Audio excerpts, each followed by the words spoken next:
अस्सलाम वालेकुम class, this is Mohammad Hashim Zia and you guys are watching Mathflix by Hashim Zia. बेटा आज की क्लास के अंदर हम लोग ई कैट के यूईटी के तमाम फर्स्ट डे के पेपर्स को सॉल्व करेंगे। आज 17 मार्च बरोज मंडे वाले दिन ई कैट का जो टेस्ट कंडक्ट हुआ उसके जितने क्वेश्चंस आए आज की क्लास के अंदर मैं उसको आपको सॉल्व करवाऊंगा। मगर सबसे पहले नंबर के ऊपर एक छोटी सी बात आपसे अर्ज कर देता हूं कि आपने स्पेशली इन बच्चों को अपनी दुआओं में याद रखना है, क्योंकि अल्हम्दुलिल्लाह मेरे बेतहाशा बच्चों ने जाके ई कैट का पेपर दिया, उनमें से कई बच्चों ने अपने एक्सपीरियंसेस को अपने क्वेश्चंस को प्रॉपर्ली शेयर किया। तो आपने लाजमी तौर पे इन बच्चों को स्पेशली दुआओं में याद रखना है, क्योंकि ये वो हीरे हैं, ये वो बच्चे हैं जिन्होंने ना सिर्फ पेपर देने के बाद रोजे की हालत में अपने क्वेश्चंस लिख के शेयर किए कि भाई हमारे टेस्ट में सर ये क्वेश्चंस आए थे, ताकि आने वाले बच्चों के साथ भलाई हो सके, आने वाले बच्चों को एक्सपीरियंस मिल सके जिनका टेस्ट कल है या परसों है, या वो बच्चे जो आने वाले सालों के अंदर ई कैट का टेस्ट देंगे उनके लिए बहुत बड़ी ये चीज होती है।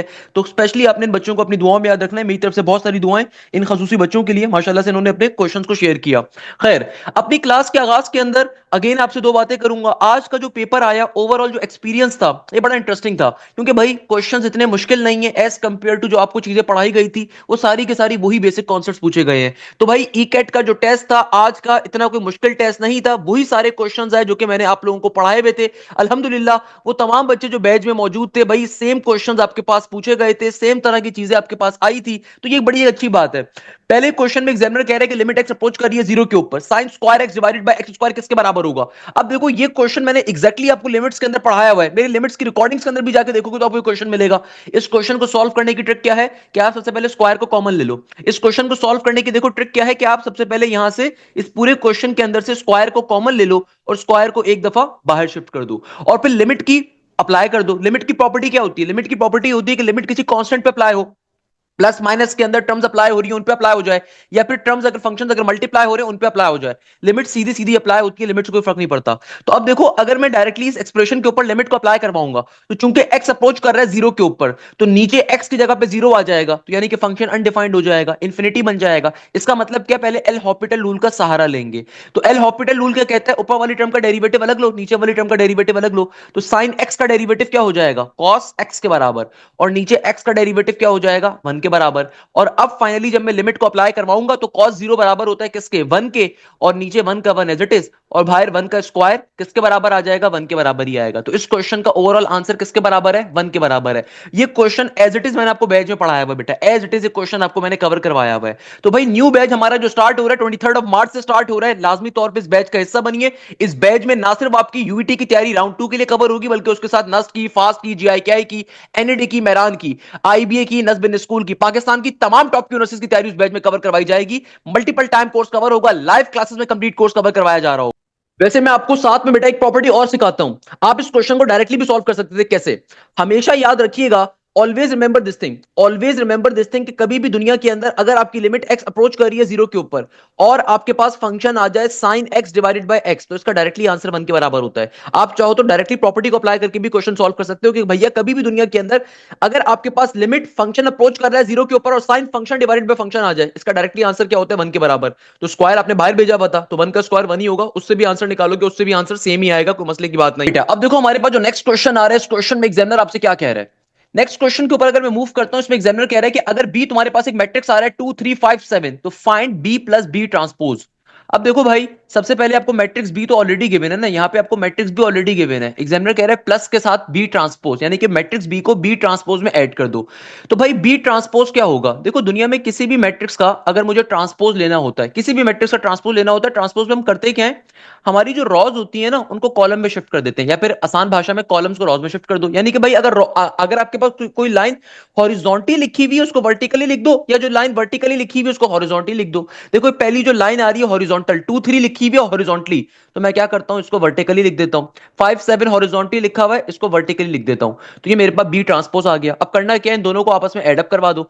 तो भाई इसको मैं ऐड अप करवा देता हूं 2 3 5 7 के साथ। तो भाई रॉज और कॉलम्स चूंकि सिमिलर है, ऑर्डर चूंकि सिमिलर है, सिंपल तरीके से आप ऐड करवा सकते हो। 2 प्लस का 3 2 4 हो जाएगा, 5 प्लस का 3, 5 में अगर आप 3 का इजाफा करते हो तो हमेशा 8 बनता है, 3 और 5 अगेन 8 बन गया, 7 और 7 14 बन गया। आपका सिंपल तरीके से क्वेश्चन का आंसर आ गया। देखो इस क्वेश्चन में एग्जामिनर ने बड़ी सिंपल सी बात करी थी यार, बी प्लस बी ट्रांसपोज कर दो। तो बी प्लस बी ट्रांसपोज का मतलब क्या है कि जो मैट्रिक्स बी गिवन था उसको उसी के ट्रांसपोज के अंदर आप एड अप करवा दो, सिंपल तरीके से क्वेश्चन का आंसर आ गया। नेक्स्ट क्वेश्चन में एग्जामिनर कहता है कि भाई तुम्हारे पास एक मैट्रिक्स ए आ रहा है 5782 और मैट्रिक्स बी आ रहा है 1793, कहता है ए इंटू बी बताओ किसके बराबर होगा। अब देखो इसका मतलब क्या है, आपने सिंपल तरीके से दोनों मैट्रिसेस को आपस में मल्टीप्लाई करना है। भाई मैट्रिसेस मल्टीप्लाई कैसे होते हैं, इसकी लॉजिक को भी पिक कर लो कि दुनिया में कभी भी अगर आपको मैट्रिसेस को क्या करना है, मल्टीप्लाई, तो मैट्रिक्स को मल्टीप्लाई करने का तरीका होता है जो रॉज होती हैं, आप यहां पे इस तरीके से रॉज के ऊपर हॉरिजॉन्टल कॉलम बनाते हो या हॉरिजॉन्टल लाइंस बनाते हो, और दूसरे वाले मैट्रिक्स के अंदर आप इस तरीके से वर्टिकल लाइंस बनाते हो, और ये कॉन्सेप्ट कहलाता है head to head tail to tail concept, सही है ना। 5 जाके 1 से मल्टीप्लाई होगा 5 आ जाएगा, ये 5 जाके 1 से मल्टीप्लाई हुआ क्या आ गया 5 आ गया।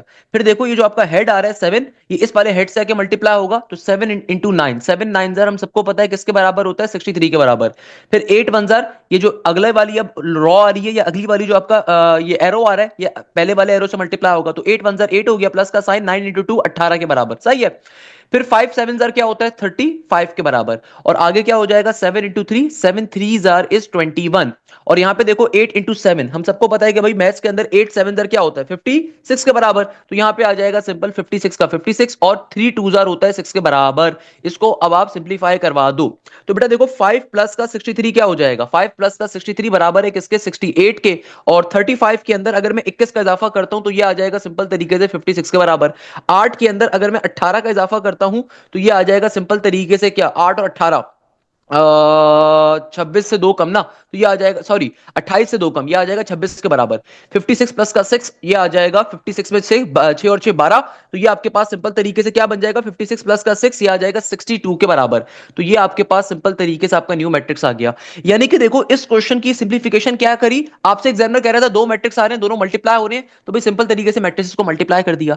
याद रखिएगा ईकेट के पेपर्स की डिफिकल्टी लेवल ये होता है कि यहां पे नेगेटिव मार्किंग अलाउ है, नेगेटिव मार्किंग की वजह से पेपर क्या होता है डिफिकल्ट होता है, नेगेटिव मार्किंग चूंकि इन्वॉल्व है तो यूईटी का पेपर डिफिकल्ट होता है। और सेकंड नंबर के ऊपर आप पंजाब की किसी भी गवर्नमेंट सेक्टर में अप्लाई कर रहे हो, अगर आपने ईकेट का टेस्ट दिया और उसमें अच्छा परफॉर्म कर लिया तो आप आराम से पंजाब की किसी भी गवर्नमेंट सेक्टर यूनिवर्सिटी में एडमिशन लेने के काबिल हो जाते हो। जैसे आईएसटी है, आपके पास दूसरी यूनिवर्सिटीज आ रही हैं जो बड़ी यूनिवर्सिटीज आ रही हैं वो भी ईकेट के टेस्ट को एक्सेप्ट करती हैं, तो इसका आपने बड़ा ख्याल रखना है कि टेस्ट में अच्छा परफॉर्म करना है। तो जो भी आज के दिन के क्वेश्चन थे राउंड नंबर 1 के मैं आपको सारे के सारे सॉल्व करवा। देखो हमारे पास जो नेक्स्ट क्वेश्चन आ रहा है प्रोबेबिलिटी के टॉपिक का क्वेश्चन आ रहा है, इंटरेस्टिंग क्वेश्चन है, मजे का क्वेश्चन है। एग्जामिनर कहता है इफ देयर आर 30 बॉल्स, यानी कि आपसे एग्जामिनर कह रहा है कि आपके पास कितनी बॉल्स अवेलेबल है, 30 बॉल्स आर अवेलेबल, 18 रेड है, 8 आपके पास ग्रीन है, 4 आपके पास ब्लू है। If one ball is selected at random what is the probability of getting one ball blue.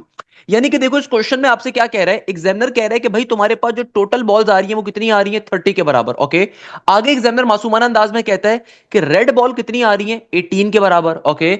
आगे कहता है कि ग्रीन बॉल्स कितनी आ रही हैं, भाई ग्रीन बॉल्स कितनी आ रही हैं हमारे पास, ग्रीन बॉल्स आ रही हैं तकरीबन 8 के बराबर।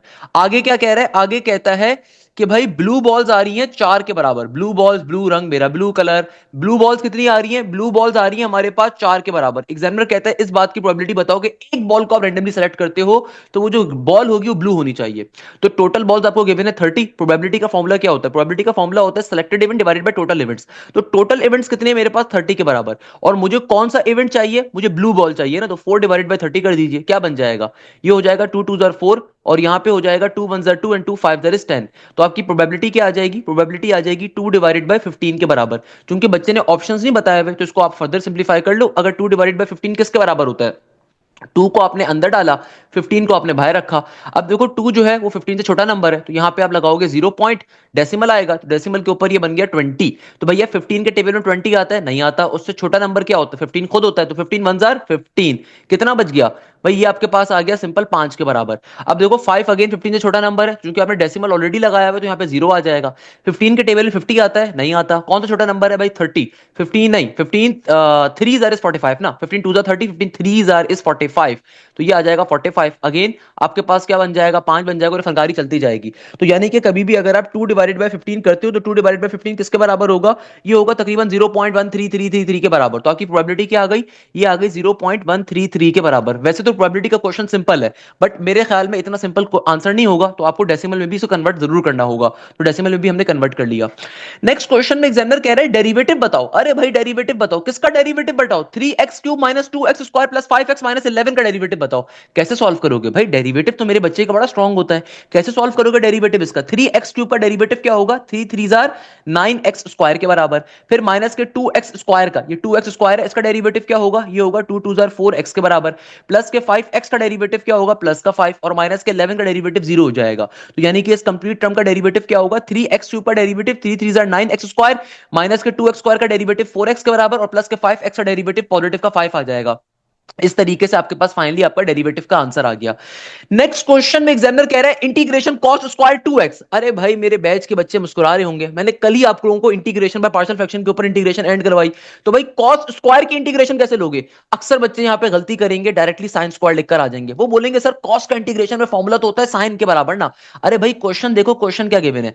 क्वेश्चन गिवन है कॉस स्क्वायर। देखो कभी भी स्क्वायर बेस आ जाए साइन या कॉस, कभी भी कॉस या साइन पे अगर स्क्वायर आ रहा हो तो यहां पे ट्रिगोनोमेट्रिक आइडेंटिटी का कॉन्सेप्ट अप्लाई करते हो। कभी भी आपके पास कॉस या स्क्वायर आ जाए तो याद रखिएगा कॉस या स्क्वायर के क्वेश्चन को सॉल्व कैसे करते हैं। कॉस स्क्वायर थीटा को आप ट्रिगोनोमेट्रिक कॉन्सेप्ट के ऊपर ट्रिगोनोमेट्रिक आइडेंटिटीज का कॉन्सेप्ट अप्लाई करोगे। कॉस स्क्वायर थीटा या साइन स्क्वायर थीटा के लिए ट्रिगोनोमेट्रिक आइडेंटिटीज के अंदर फॉर्मूला क्या होता है? अगर कॉस स्क्वायर थीटा आ रहे हैं तो फॉर्मूला होगा सिंपल तरीके से 1 प्लस का कॉस 2, ये फॉर्मूले का है। और जो भी आपका एंगल होगा उस एंगल को यहां पे लिखोगे, नीचे डिवीजन में 2 का 2। ये ट्रिगोनोमेट्रिक आइडेंटिटीज का कॉन्सेप्ट है। कभी भी कॉस या साइन पे स्क्वायर आ रहा हो तो हम इस फॉर्मूले का इस्तेमाल करते हुए अपने इंटीग्रेशन के क्वेश्चन को पहले सिंप्लीफाई करेंगे, फिर फॉर्मूला अप्लाई करेंगे। साइन स्क्वायर थीटा के लिए फॉर्मूला क्या होता है?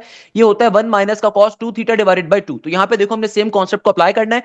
यहां पे इंटीग्रेशन चूंकि अप्लाई हो रही है कॉस स्क्वायर 2x के ऊपर, तो हम क्या करेंगे? अभी इंटीग्रेशन को एडिट रहने देंगे और सिंपल तरीके से, चूंकि कॉस स्क्वायर आ रहा है ना, डायरेक्टली कॉस स्क्वायर का इंटीग्रेशन में फॉर्मूला नहीं होता, तो हम इसको पहले ट्रिगोनोमेट्रिक आइडेंटिटीज के कॉन्सेप्ट के ऊपर सिंप्लीफाई करेंगे। तो 1 प्लस का कॉस 2, ये 2 फॉर्मूले का है। खुदारा अक्सर बच्चे यहां पे मिला देंगे इसको, भाई ये 2x एंगल है आपका, इसको अभी इससे मिलाना नहीं है। आप बात को समझो कि भाई कॉस स्क्वायर एंगल का फॉर्मूला क्या होता है? 1 प्लस कॉस 2, 1 प्लस कॉस 2, और जो भी आपका यहां पे एंगल आ रहा था वो एंगल यहां पे एडिटिव ब्रैकेट में आ जाएगा। क्योंकि यहां पे 2x आ रहा है तो एडिटिव ब्रैकेट में आ जाएगा, नीचे डिवीजन में 2 का 2 और बाहर मेरे पास आ गया dx का dx। अब जाहिर सी बात है 2 2 क्या बन जाएगा? 4x बन जाएगा। तो बेटा देखो क्या बन गया? ये बन गया इंटीग्रेशन का इंटीग्रेशन। आगे क्या आ जाएगा? 1 प्लस का cos 4x, 1 प्लस का cos 4x, नीचे 2 का 2 इंटू dx का dx। अब फाइनली आप इंटीग्रेशन को अप्लाई करवाओगे तो यहां पे मैं एक आसान काम क्या करता हूं, एलसीएम को ब्रेक कर देता हूं। अगर मैं एलसीएम को ब्रेक करूंगा तो नीचे वाला जो 2 है ये 1 के साथ भी आएगा, cos 4x के साथ भी आएगा। तो ये क्वेश्चन बड़ा इंपॉर्टेंट क्वेश्चन है भाई। ये क्वेश्चन अगेन, ये question as it is question मैंने आपको अपने लेक्चर्स में करवाया हुआ है। अच्छा मैं डायरेक्टली आपको इसकी शॉर्टकट भी बता सकता हूं अगर आप मुझसे पूछोगे ना। चलो पहले मैं आपको इसको मेन मेथड पे सॉल्व करवाता हूं, फिर इसकी ट्रिक बताऊंगा, और फिर मैं आपसे पूछूंगा कि आपने जहां से भी एप्टीट्यूड की तैयारी करी थी क्या उन्होंने आपको ट्रिक सिखाई थी? तो पहले मैं आपको उसका मेजर मेथड सिखा देता हूं कि भाई देखो इस क्वेश्चन को सॉल्व करने का नॉर्मल मेथड क्या था? ट्रिगोनोमेट्रिक आइडेंटिटीज के ऊपर सिंप्लीफाई किया। अब इंटीग्रेशन को अप्लाई करोगे तो इंटीग्रेशन 1/2 के ऊपर भी अप्लाई होगी, सही है ना? इंटीग्रेशन क्या होगी? 1/2 पे भी अप्लाई होगी, और फिर सिंपल तरीके से इंटीग्रेशन अप्लाई होगी cos 4x divided by 2 into dx के ऊपर भी। ये क्या काम करा? दोबारा देखो, ये जो नीचे वाला 2 था, चूंकि दोनों टर्म्स के नीचे आ रहे हैं तो आपने एलसीएम को ब्रेक कर दिया। तो भाई ये 1/2 और cos 4x डिवाइडेड बाय 2, तो इंटीग्रेशन दोनों पे भी अप्लाई कर दी और एलसीएम भी ब्रेक कर दिया। अच्छा कुछ बच्चे इतने मासूम होते हैं 2 से 2 काट देंगे। अरे भाई ऊपर जो 4x आ रहा है वो आपका एंगल है, नीचे वाला 2 एक कांस्टेंट है, काट मत देना। तो क्या बन जाएगा? यहां पे देखो इंटीग्रेशन अप्लाई करोगे तो ये बन गया 1/2x के बराबर, और ये प्लस का 1/2 देखो पहले आ गया। इंटीग्रेशन अगर मुझे कॉस पे अप्लाई करनी है तो अक्सर बच्चे बोलेंगे सर अब तो फॉर्मूला अप्लाई कर दें, कॉस की इंटीग्रेशन क्या होती है? साइन के बराबर। अरे भाई अभी भी इंटीग्रेशन अप्लाई नहीं कर सकते, क्योंकि देखो आपने इंटीग्रेशन दही से नहीं पड़ी हुई, इंटीग्रेशन के रूल्स नहीं पता। इंटीग्रेशन के अंदर कोई भी फॉर्मूला जब अप्लाई करते हैं तो बेटा फंक्शन का डेरिवेटिव होना जरूरी है। तो 4x यहां पे मेरा फंक्शन आ रहा है, मेरा एंगल क्या आ रहा है? 4x, तो 4x का डेरिवेटिव क्या होगा?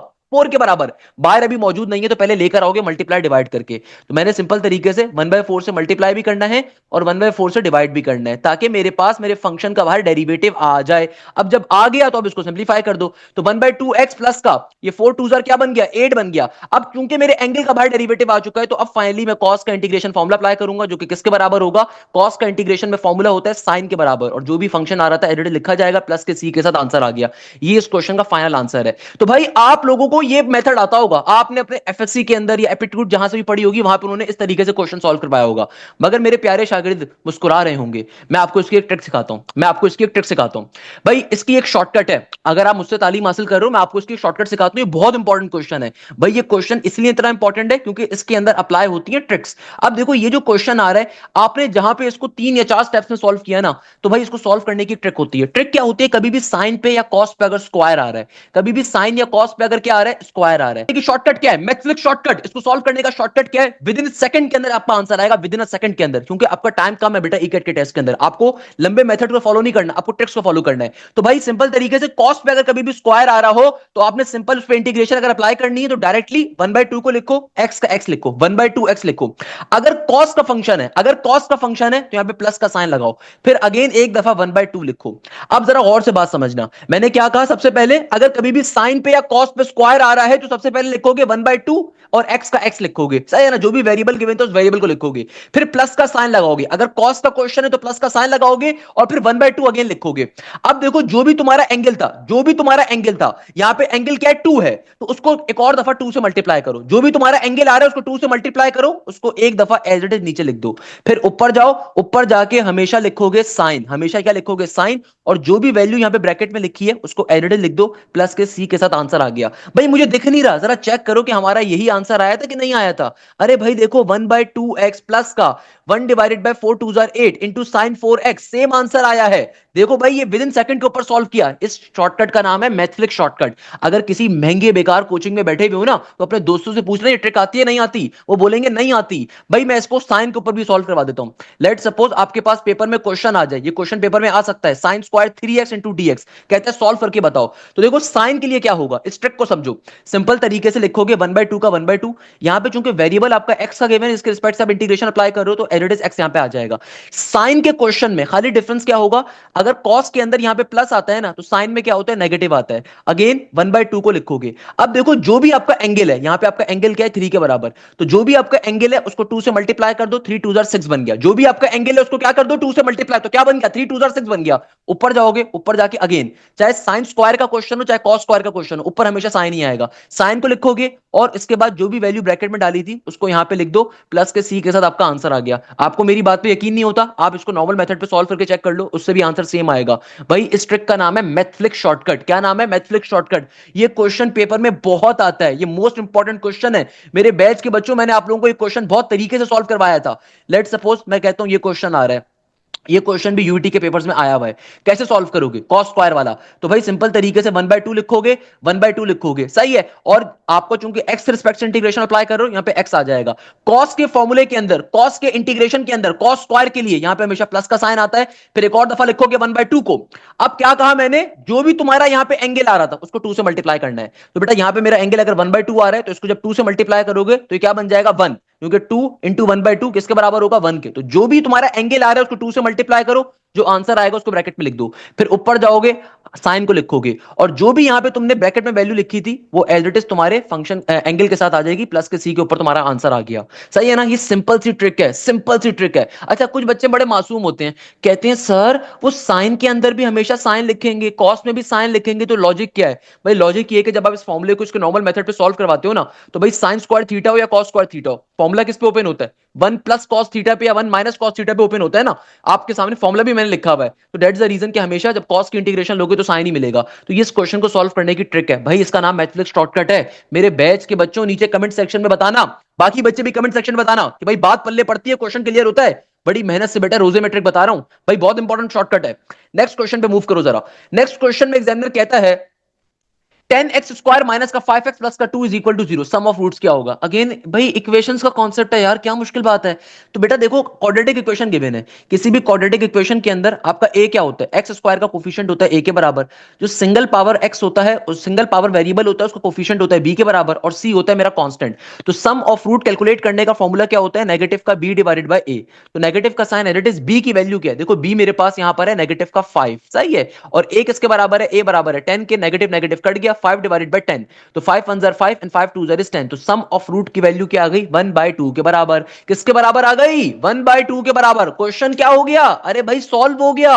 क्या मुश्किल बात है इसके अंदर? बताओ, बात पल्ले पड़ती है कि नहीं पड़ती? बात समझ में आती है कि नहीं आती? आप बोलोगे सर आती है, आसान है। अरे भाई आसान नहीं है, आसान बनाया गया है, दोनों में बहुत डिफरेंस होता है। नेक्स्ट क्वेश्चन अगेन इक्वेशंस के टॉपिक का आ रहा है। एग्जामिनर कहता है कि भाई इक्वेशन आ रही है एक्स स्क्वायर माइनस का k प्लस का 3 इंटू एक्स प्लस का 5 has 1√2, then find the k। अब देखो यहां पे एग्जामिनर ने चालाकी करी है। एग्जामिनर कह रहा है कि भाई तुम्हारे पास एक क्वेश्चन आ रहा है, अब जरा गौर से इस क्वेश्चन की लॉजिक समझो। एग्जामिनर कह रहा है आपके पास इक्वेशन गिवन थी एक्स स्क्वायर स्क्वायर माइनस का के प्लस का 3। आज के ई कैट का बेहतरीन क्वेश्चन, एग्जामिनर कह रहा है कि भाई तुम्हारे पास एक पर्टिकुलर क्वाड्रेटिक इक्वेशन गिवन है, आगे कहता है कि इस क्वाड्रेटिक इक्वेशन के एक रूट की वैल्यू 2 के बराबर है। अब रूट किसको कहते हैं? रूट कहते हैं आंसर को, सही है ना। हमारे पास रूट हम नॉर्मली डिफाइंड किसको करते हैं? अल्फा को और बीटा को। अल्फा रूट है, बीटा क्या है? रूट है, सही है ना। तभी तो आप कहते हो सम ऑफ रूट या प्रोडक्ट ऑफ रूट, यानी कि रूट्स का सम या रूट्स का प्रोडक्ट, रूट्स की मल्टीप्लीकेशन, सही है ना बेटा। तो आपके पास एग्जामिनर कह रहा है कि तुम्हारे पास एक इक्वेशन आ रही है, आगे कहता है कि भाई इस इक्वेशन के अंदर के की वैल्यू बताओ अगर एक रूट 2 के बराबर है। अब देखो सॉल्व कैसे करेंगे। सबसे पहले तो आप बात को समझो कि यहां पे आपके पास ए क्या है, बी क्या है और सी क्या है। भाई ए किसको कहते हैं? ए कहते हैं एक्स स्क्वायर जो होता है, जो वेरिएबल स्क्वायर होता है उसके कोफिशिएंट को। तो एक्स स्क्वायर के साथ कुछ भी नहीं लिखा हुआ तो 1 लिखा हुआ है।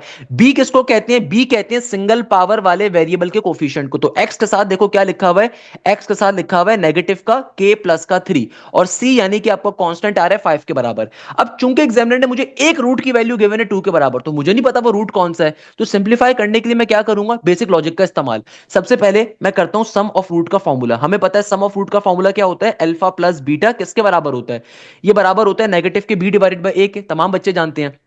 तो बेटा देखो नेगेटिव का साइन है फॉर्मूले का, और मेरे पास बी की वैल्यू क्या है? बी की वैल्यू आ रही है नेगेटिव का के प्लस का 3।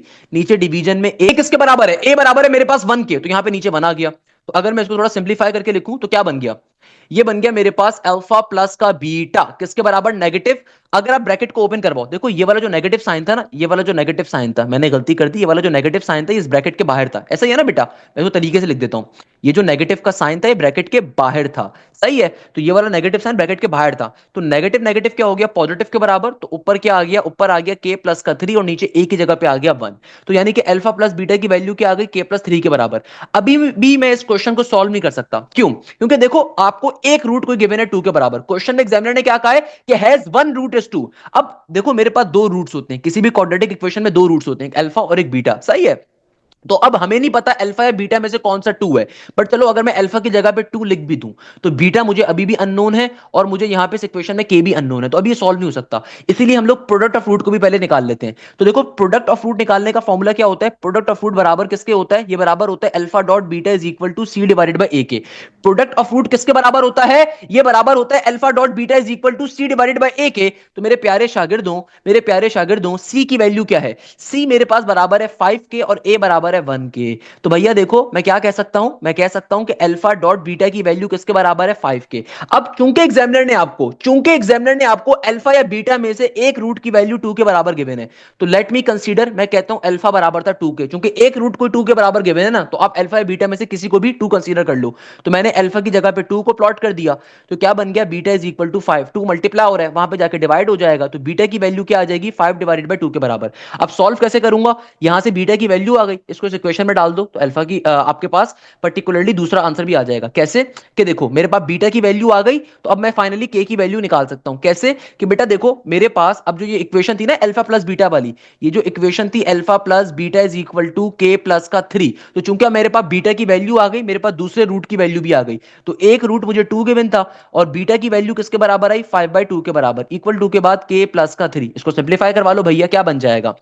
यहां पे एलसीएम ले लो, इस 2 के नीचे कुछ भी नहीं है तो 1 है, तो भैया सिंपल तरीके से मैथ्स का बेसिक कॉन्सेप्ट 2 से मल्टीप्लाई 2 से डिवाइड, या फिर डायरेक्टली आप क्रॉस मल्टीप्लिकेशन को फॉलो कर सकते हो। क्रॉस मल्टीप्लिकेशन क्या कहता है? नीचे वाली टर्म्स को नीचे मल्टीप्लाई करो, 2 1 2 बन जाएगा, ये हो गया 2 2 4 प्लस का 5 1 5 इक्वल टू के बाद के प्लस का 3। 5 में 4 का इजाफा करोगे तो क्या बनता है? 9 बनता है, नीचे 2 का 2 इक्वल टू के बाद के प्लस का 3, प्लस के 3 को वहां भेजोगे माइनस का 3 बन जाएगा, तो ये हो जाएगा 9 डिवाइडेड बाय 2 का 2 एज इट इज, प्लस का 3 जब इस तरफ आएगा तो माइनस का 3 बन जाएगा, इक्वल टू के बाद के। इसको आप फाइनली सिंप्लीफाई करवा दो। अगेन यहाँ पे आप क्रॉस मल्टीप्लीकेशन करवा लो, 3 के नीचे कुछ भी नहीं है तो 1 होगा, तो नीचे आ गया 2 1 2, यहाँ पर आ जाएगा 9 1 9 और माइनस का 3 2 6 इक्वल टू के बाद के। तो बेटा देखो के की वैल्यू क्या आ जाएगी? 9 में से 6 निकालोगे 3 के बराबर, और नीचे 2 का 2 एज इट इज, तो के का आंसर किसके बराबर था? 3/2 के बराबर। ये इस क्वेश्चन की लॉजिक थी। भाई ये क्वेश्चन इंटरेस्टिंग क्वेश्चन था, दोबारा समझ लो, किसी को अगर बात क्लियर नहीं हुई मैं दोबारा रिपीट कर देता हूं। देखो आपको एक क्वाड्रेटिक इक्वेशन गिवन थी, सही है, ये क्वाड्रेटिक इक्वेशन गिवन है। एग्जामिनर कह रहा था के की वैल्यू बताओ अगर एक रूट 2 के बराबर है। हमेशा याद रखिएगा क्वाड्रेटिक इक्वेशन में रूट्स क्या होते हैं? अल्फा और बीटा आपके रूट्स होते हैं। तो आपको कोई एक रूट की वैल्यू 2 गिवन थी, तो हमने सबसे पहले क्या करा? हमने सबसे पहले सम ऑफ रूट का फॉर्मूला निकाल लिया। सम ऑफ रूट का फॉर्मूला क्या होगा? Alpha plus beta is equal to k plus का 3। सिमिलरली आपने प्रोडक्ट ऑफ रूट का फॉर्मूला निकाल लिया, alpha dot beta is equal to 5। तो मैंने सिंपल तरीके से देखा कि यार सम ऑफ रूट और प्रोडक्ट ऑफ रूट में से एक फॉर्मूला ऐसा है जहां पे के नहीं आ रहा, तो मैंने वहां पे रूट की वैल्यू को डाला, यानी कि अल्फा या बीटा में से किसी भी एक जगह पे आप 2 को डाला और वहां से मैंने दूसरे वाले रूट की वैल्यू को निकाल लिया। अब दूसरे रूट की जो वैल्यू आई इसको मैंने सम ऑफ रूट के अंदर प्लॉट करा, इस बीटा की जगह पे बीटा की वैल्यू डाला, अल्फा की जगह पे अल्फा की वैल्यू को 2 प्लॉट करा और सिंप्लीफाई करवाया, सिंप्लीफाई करवा के सिंपल के की वैल्यू आ गई। इस तरीके से क्वेश्चन क्या हो गया, सॉल्व हो गया। तो भाई कमेंट सेक्शन में बताओ, बात पल्ले पड़ती है, बात समझ में आती है कि नहीं आती है? आप बोलोगे सर आती है, अरे भाई आती नहीं है, आई गई है, आसान बनाया गया है। तो भाई ये तमाम चीजें आपको मैंने ऑलरेडी बैचेस में पढ़ाई हुई हैं, तो अगर आप चाहते हो कि आपकी तैयारी अच्छी हो तो लाजमी तौर पे न्यू बैच को ज्वाइन करो। न्यू बैच स्टार्ट हो रहा है 23 मार्च से, जिसमें हम नस की, फास की, यूईटी की, कॉमसेट्स की, जीआईकेआई की, एनईडी की, मेरान की, पाकिस्तान की तमाम यूनिवर्सिटीज की तैयारी करेंगे। इंजीनियरिंग की क्लासेस अलग होती हैं, बिजनेस की क्लासेस अलग होती हैं, मेडिकल की, एमडी कैट के बच्चों की क्लासेस अलग हो रही होती हैं। मगर मैं अपने बच्चों को एक स्पेशल ऑफर ये देता हूं कि भाई आप पाकिस्तान की किसी भी इंजीनियरिंग सेक्टर यूनिवर्सिटी में अप्लाई कर रहे हो, पाकिस्तान की किसी टॉप से टॉप आप बिजनेस की यूनिवर्सिटी में अप्लाई करो, चाहे वो नस बिजनेस स्कूल है, चाहे वो फास्ट बिजनेस स्कूल है, आपको अलग से पैसे नहीं देने, उसी फीस के अंदर आपको हम दोनों चीजों ऑफर करेंगे। हर सब्जेक्ट की लाइव क्लास होगी, चाहे वो बिजनेस मैथ्स हो, चाहे वो इंजीनियरिंग मैथ्स हो, चाहे वो एडवांस मैथ्स हो, चाहे वो क्वांटिटेटिव मैथ्स हो, चाहे वो इंग्लिश हो, चाहे वो फिजिक्स हो, या फिर वो यूनिवर्सिटी जहां पे केमिस्ट्री या कंप्यूटर आती है, एनालिटिकल रीजनिंग आती है, या फिर आपके पास पर्टिकुलरली आईक्यू का सेक्शन आता है, आपको वो तमाम चीजें भी पढ़ाई जाएंगी, तमाम चीजें भी बताई जाएंगी। इसके अलावा नस बिजनेस स्कूल की इंग्लिश आपको अलग से पढ़ाई जाएगी, इसके अलावा आईबी की इंग्लिश और आईबी की मैथ्स आपको अलग से पढ़ाई जाएगी, नस बिजनेस स्कूल की मैथ्स आपको अलग से ऑफर की जाएगी। तो बैच का फायदा ये होता है अल्हम्दुलिल्लाह। अच्छा भाई, नेक्स्ट क्वेश्चन में एग्जामिनर कहता है, एग्जामिनर क्या कह रहा है, एग्जामिनर कह रहा है 7 की पावर में आ रहा है x प्लस का 1। एग्जामिनर कहता है कि 7 की पावर में क्या आ रहा है, x प्लस का 1 इक्वल टू के बाद 49 की पावर में आ रहा है x माइनस का 1। कहता है सॉल्व करके बताओ। भाई देखो इस क्वेश्चन को सॉल्व कैसे करोगे, बेसिक कॉन्सेप्ट है यार। आपके पास 7 की पावर में क्या आ रहा है, 7 की पावर में आ रहा है x प्लस का 1। 49 क्या होता है भाई, 49 होता है 7 का स्क्वायर, और बाहर ब्रैकेट के अंदर क्या मौजूद था, x माइनस का 1। भाई मैथ्स का बेसिक कॉन्सेप्ट है कि पावर पावर ऑलवेज मल्टीप्लाई, तो 49 होता है 7 का स्क्वायर, तो हमने इसको शिफ्ट कर दिया ऊपर। अब देखो मैथ्स का एक और कॉन्सेप्ट है, कभी भी मैथ्स के अंदर अगर इक्वल टू के आमने सामने वाली टर्म्स क्या हो जाए, उनकी बेसिस सेम हो जाए, तो उनकी पावर्स क्या हो जाती हैं, पावर्स हो जाती हैं इक्वेट। तो x प्लस का 1 किसके बराबर आ जाएगा, 2 इंटू एक्स माइनस के 1 के। तो देखो मैथ्स का बेसिक कॉन्सेप्ट है, इक्वल टू के आमने सामने अगर बेसिस सेम होंगी तो पावर्स क्या हो जाएंगी, इक्वेट। अब आप बैठ के इसको सिंप्लीफाई करवा लो, ये बन गया x प्लस का 1, यहां पर आ जाएगा सिंपल 2x माइनस का 2। तो बेटा देखो हम सिंपल तरीके से x वाली टर्म्स को एक साइड पे शिफ्ट कर देते हैं और कांस्टेंट को एक साइड पे, तो माइनस का 2 यहां पर आएगा, प्लस का 2 बन जाएगा, तो यहां पे 2x माइनस का x सिंपल तरीके से x आ जाएगा। तो मेरे पास x की वैल्यू क्या आ जाएगी, 2 प्लस का 1 3 के बराबर, x की वैल्यू क्या आ जाएगी, 2 प्लस का 1 3 के बराबर, यानी कि आपका क्वेश्चन फाइनली सॉल्व हो गया। क्या मुश्किल बात है इसमें भाई। नेक्स्ट क्वेश्चन में एग्जामिनर क्या कह रहा है, एग्जामिनर कहता है कि भाई तुमने एक बताना है किस चीज को, derivative of sine square 3x को। अब देखो बेटा इस क्वेश्चन को सॉल्व कैसे करोगे, आपको क्या निकालना है, आपको साइन स्क्वायर 3x का डेरिवेटिव बताना है। तो भाई साइन स्क्वायर 3x का डेरिवेटिव क्या होगा, देखो आपके पास क्वेश्चन क्या आ रहा है, यहां पे क्वेश्चन आ रहा है साइन स्क्वायर 3x। अगेन बेटा ये बहुत सारी दुआएं करनी है इन बच्चों के लिए जिन्होंने क्वेश्चन अपने शेयर करे हैं, बहुत बड़ी बात है यार, अल्लाह ताला इनको कामयाबी दे। तो अब देखो साइन स्क्वायर 3x का डेरिवेटिव क्या होता है, सिंपल डेरिवेटिव का पावर फॉर्मूला। तो पावर फॉर्मूला क्या कहता है, पावर को पहले लिखोगे, पावर में से एक माइनस करके फंक्शन को लिखोगे, फिर बात यहां पे खत्म नहीं होगी, बात बढ़ेगी आगे। अब नीचे वाली बेस का डेरिवेटिव लोगे, तो साइन का डेरिवेटिव क्या होगा, साइन का डेरिवेटिव होगा कॉस के बराबर, साइन का डेरिवेटिव क्या होगा, कॉस के बराबर। बहुत सारे बच्चे क्वेश्चन यहीं पे छोड़कर आ जाएंगे, अरे भाई फर्दर भी सिंप्लीफाई करोगे ना, भाई एंगल का डेरिवेटिव भी तो लोगे, 3x का डेरिवेटिव हो जाएगा 3 के बराबर। ये आपके पास इस क्वेश्चन का आंसर आ गया। देखो कैसे सॉल्व किया, साइन स्क्वायर का डेरिवेटिव क्या होगा, डेरिवेटिव का पावर फॉर्मूला, पावर पहले लिखोगे, पावर में से एक माइनस करके फंक्शन को लिखोगे, फिर नीचे वाली बेस का डेरिवेटिव लोगे, तो साइन 3x का डेरिवेटिव क्या होगा, cos 3x के बराबर, और फिर एंगल का डेरिवेटिव लोगे। अब बहुत सारे बच्चे बोलेंगे सर ये तो आंसर ही गिवन नहीं था। अरे भाई मेरे बैच के बच्चों, ये मैंने आपको लॉजिक बहुत डिटेल में समझाई थी साइन स्क्वायर वाली। तो भाई इसको सॉल्व करने का एक और तरीका क्या है, यानी कि इसका आंसर फर्दर सिंप्लीफाई कैसे करोगे।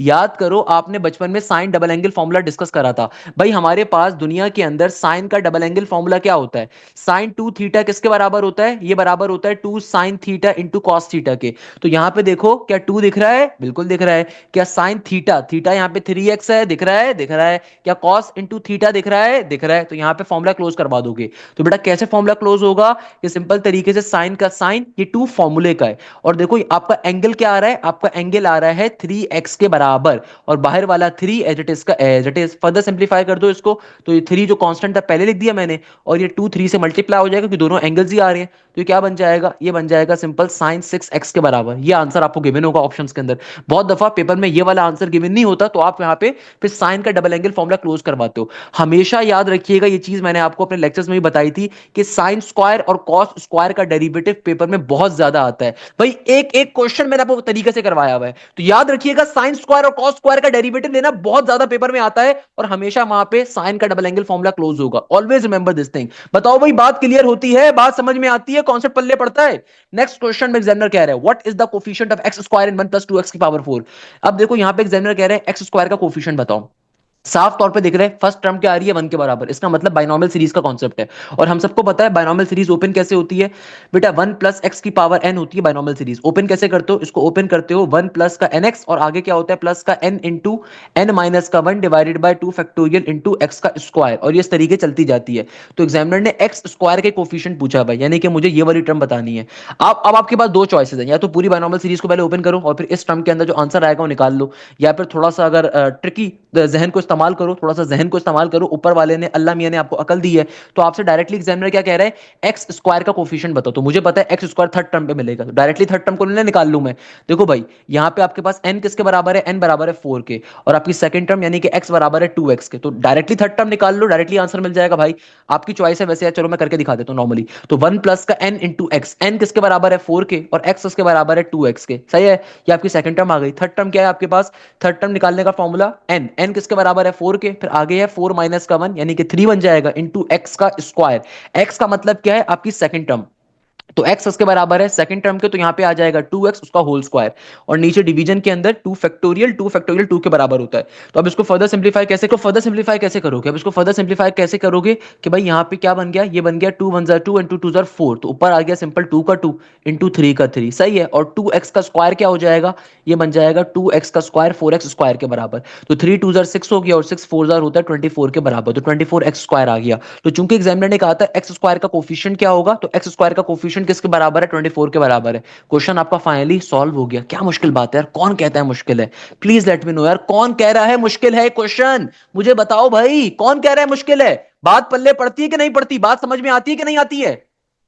अच्छा बेटा, अब देखो भाई नेक्स्ट क्वेश्चन में मूव करेंगे। भाई बड़े मजे से सॉल्व हो रहे हैं क्वेश्चन, मुझे तो बड़े मजे के लग रहे हैं क्वेश्चन। भाई कौन कहता है कि ई कैट के क्वेश्चन मुश्किल होते हैं, भाई उसके लिए मुश्किल होते हैं जिसने ट्यूशन वाले बाजी या बाजी से तैयारी करी है, या फिर अगर आपने तैयारी किसी ऐसे ऑलराउंडर से करी है जिसने आपको केमिस्ट्री भी पढ़ाई है, फिजिक्स भी पढ़ाई है, मैथ्स भी पढ़ाई है, इंग्लिश भी पढ़ाई है, तो remember this thing, he is not a subject specialist, he is just wasting your time. Always remember this thing. मैं हमेशा बच्चों से कैटेगोरिकल वे में कहता हूं कि भाई देखो एप्टीट्यूड की तैयारी आप कहीं से भी कर रहे हो, खुदारा उस बंदे की क्वालिफिकेशन देखो, उसकी प्रोफेशनल लाइफ देखो, उस बंदे ने कभी कॉर्पोरेट सेक्टर में काम किया है नहीं किया, उसका एप्टीट्यूड का तजुर्बा क्या है, इस चीज को हमेशा ख्याल रखिएगा। अक्सर बच्चे जो डिफिकल्टी फेस करते हैं वो गलत चीजों को उसमें चले जाते हैं, ये ध्यान में रखिएगा, बड़ी इंपॉर्टेंट चीज है। मैं अक्सर बच्चों के बात समझाता हूं, आप कहीं से भी एप्टीट्यूड की तैयारी करो, but please always check the qualified faculty कि वहां पे अवेलेबल है नहीं है, किस तरह के टीचर्स एंड सो ऑन।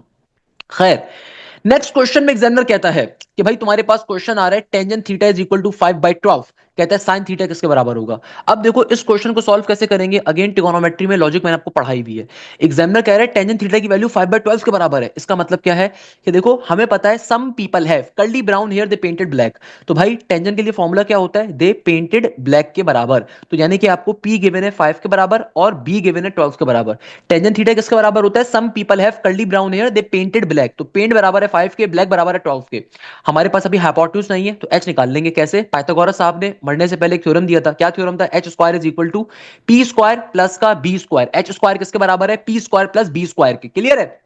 तो मेरे प्यारे शागिर्दों, हमारे पास सिंपल तरीके से हाइपोटेन्यूज का स्क्वायर हमें कैलकुलेट करना है, तो परपेंडिकुलर क्या है 5, 5 का स्क्वायर प्लस बेस यानी कि आपके पास किसके बराबर है 12 के, 12 का स्क्वायर, तो 5 का स्क्वायर विल बी 25 एंड 12 का स्क्वायर विल बी 144। तो 144 में अगर आप 25 को ऐड अप करोगे तो क्या बनेगा भाई, सिंपल सी बात है, 144 प्लस का 25 169, हाँ एग्जैक्टली ना, 144 प्लस 25 या 169, तो यानी कि मेरे पास एच स्क्वायर की वैल्यू क्या आ गई 169 के बराबर। और अब जब मैं स्क्वायर को रिमूव करूंगा तो एच की वैल्यू आ जाएगी अंडर रूट 169 के, और रूट 169 क्या होता है 13 का स्क्वायर, 13 का स्क्वायर होता है ना 169 के बराबर, तो आपके पास 169 का रूट क्या होता है 13 के बराबर, तो सिंपल तरीके से मेरे पास एच की वैल्यू आ गई 13 के। अब देखो एग्जामिनर ने मांगा हुआ क्या था, एग्जामिनर कह रहा था साइन थीटा, तो साइन थीटा कैसे कैलकुलेट करते हो, some people have, some people have, तो बेटा देखो पीपल किसके बराबर है, पीपल बराबर था 5 के, और हैव यानी कि हाइपोटेन्यूज बराबर था 13 के, तो मेरा आंसर क्या आ गया सिंपल 5/13 के, सिंपल तरीके से आंसर क्या आ गया 5/13 के, क्वेश्चन मेरा सॉल्व हो गया। अरे भाई कौन कहता है मुश्किल है, अरे भाई मुझे बताओ ना कौन कहता है मुश्किल है, सिंपल तरीके से क्वेश्चन क्या हो गया सॉल्व हो गया।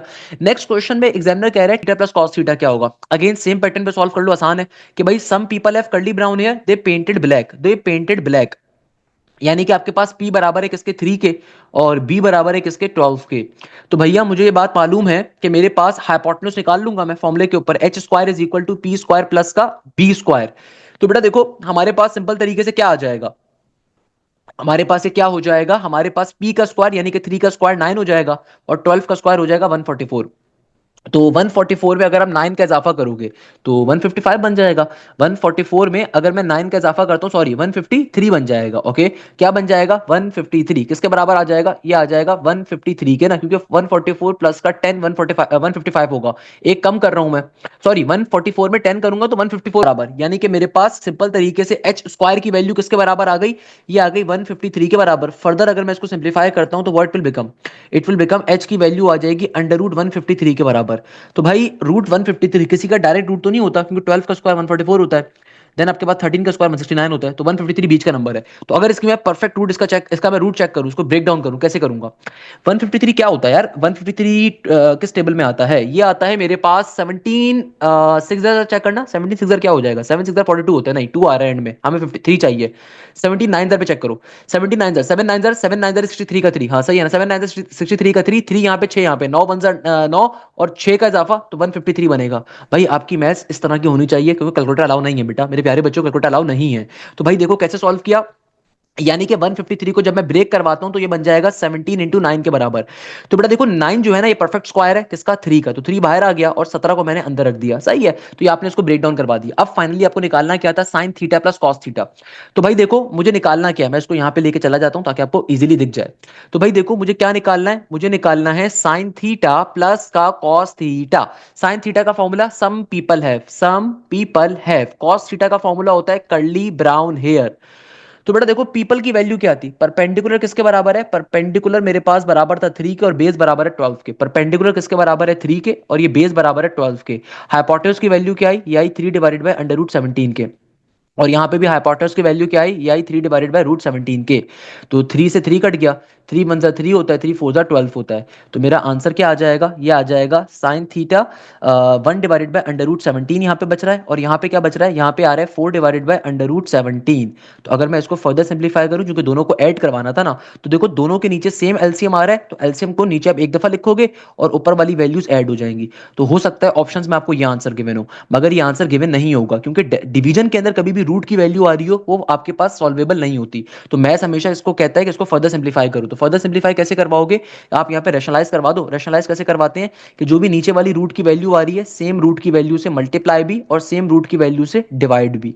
इससे फायदा क्या होगा, ऊपर आपके पास आ जाएगा 5 इंटू अंडर रूट 17 और नीचे आ जाएगा रूट 17 17 के बराबर। तो ये आपका फाइनल आंसर आ रहा होगा। तो sine theta plus cos theta का फाइनल आंसर क्या आ रहा होगा, 5 रूट 17 डिवाइडेड बाय 17 के। इस तरीके से क्वेश्चन हमारा सॉल्व हो गया। देखो यार, देखो इस तरीके से हमारा एक क्वेश्चन क्या हो गया, सॉल्व हो गया। तो भाई ये सारे के सारे क्वेश्चंस वो हैं जो आज यूईटी के पेपर्स के अंदर पूछे गए थे। एक चीज अपने जहन में रखिएगा, भाई यूईटी का पेपर कंप्यूटराइज्ड है, तो भाई इस बारे में परेशान नहीं होइएगा कि सर मेरे पेपर में तो ये वाले क्वेश्चन नहीं आए। भाई सॉफ्टवेयर अपनी मर्जी से हजारों क्वेश्चन दे सकता है। मेरे पास 3 बच्चों का अभी तक शिफ्ट 1 शिफ्ट 2 शिफ्ट 3 के 3 तरह के बच्चों का मेरे पास क्वेश्चंस आए हुए, सारे क्वेश्चन मैं आपको सॉल्व करवाऊंगा इंशाल्लाह ताला। तो याद रखिएगा कि भाई सॉफ्टवेयर हर बच्चे को डिफरेंट क्वेश्चंस देगा, मगर एटलीस्ट जो क्वेश्चंस आ रही हैं उनकी तो तैयारी कर सकते हो ना, नॉर्मल सी बात है। भाई जो क्वेश्चंस आ रहे हैं आप उनकी तैयारी तो करोगे ना कि आप उनको भी छोड़ के चले जाओगे। तो भाई आपको इन तमाम क्वेश्चंस की प्रैक्टिस अच्छे से करनी है। ये आज के दिन के 17 मार्च के जो ई कैट का पेपर हुआ उसके सारे के सारे क्वेश्चंस आ रहे हैं। ये एक भी क्वेश्चन मेरे अपने पास से नहीं है, बच्चों ने ऊपर लिख के भी आपको दिया हुआ है कि 17/3/2025, यानी कि ई कैट के आज के 2025 के राउंड नंबर 1 के क्वेश्चंस हैं। इनकी तैयारी बहुत अच्छे से करनी है। मैं बार बार आपसे बात कह रहा हूं, सही है ना, बार बार आपसे मैं बात कह रहा हूं, इन क्वेश्चंस की प्रैक्टिस अच्छे से करो। मैंने ई कैट का 2024 का पेपर भी सॉल्व करवाया था इसी तरीके से, जिस दिन वो टेस्ट हुआ था मैंने उसी दिन उस टेस्ट के तमाम क्वेश्चन सॉल्व करवाए थे।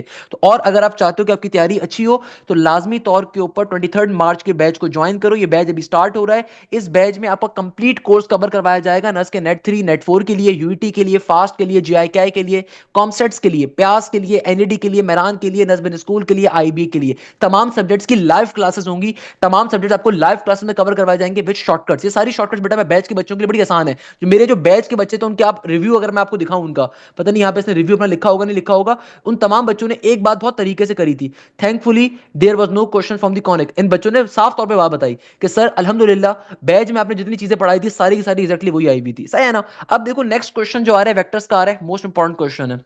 आज ये क्वेश्चन पूछा गया, इसमें एग्जामिनर कह रहे हैं find the projection of vector A equal to 2i plus J along the vector B 3i plus J. अब देखो प्रोजेक्शन ऑफ द वेक्टर का कॉन्सेप्ट क्या होता है दुनिया के अंदर, कभी भी दुनिया के अंदर हमेशा याद रखिएगा, अगर एक वेक्टर दूसरे वेक्टर के ऊपर प्रोजेक्शन क्रिएट कर रहा है तो इसको क्रिएट करने का फॉर्मूला होता है कि आप सिंपल तरीके से उन दोनों वेक्टर्स का ऊपर लेते हो डॉट प्रोडक्ट, ऊपर लेते हो दोनों वेक्टर्स का डॉट प्रोडक्ट, और नीचे डिवीजन के अंदर जिस वेक्टर पे प्रोजेक्शन क्रिएट की जा रही होती है उसका मैग्नीट्यूड रखा जाता है। तो भाई आपने करना क्या है, अगर वेक्टर ए वेक्टर बी के अलॉन्ग प्रोजेक्शन क्रिएट कर रहा है तो ऊपर इन दोनों का डॉट प्रोडक्ट लोगे। देखो वेक्टर ए की वैल्यू क्या है, वेक्टर ए की वैल्यू आ रही है 2i प्लस का j, और वेक्टर बी की वैल्यू क्या आ रही है, ये आ रही है 3i प्लस का j, तो ऊपर इनका डॉट प्रोडक्ट लेना है। तो डॉट प्रोडक्ट कैसे लेते हैं भाई, i कंपोनेंट i से 3 2 6 बन गया, j कंपोनेंट j से सिंपल, यहाँ पे भी 1j है यहाँ पे भी 1j है तो सिंपल 1 ही बचेगा, तो 6 प्लस का 1 7 आ गया, यानी कि आपके पास डॉट प्रोडक्ट की वैल्यू आ गई 7 के बराबर। और अब देखो चूंकि वेक्टर बी पे आपके पास प्रोजेक्शन हो रही है तो वेक्टर बी का मैग्नीट्यूड निकाल लोगे।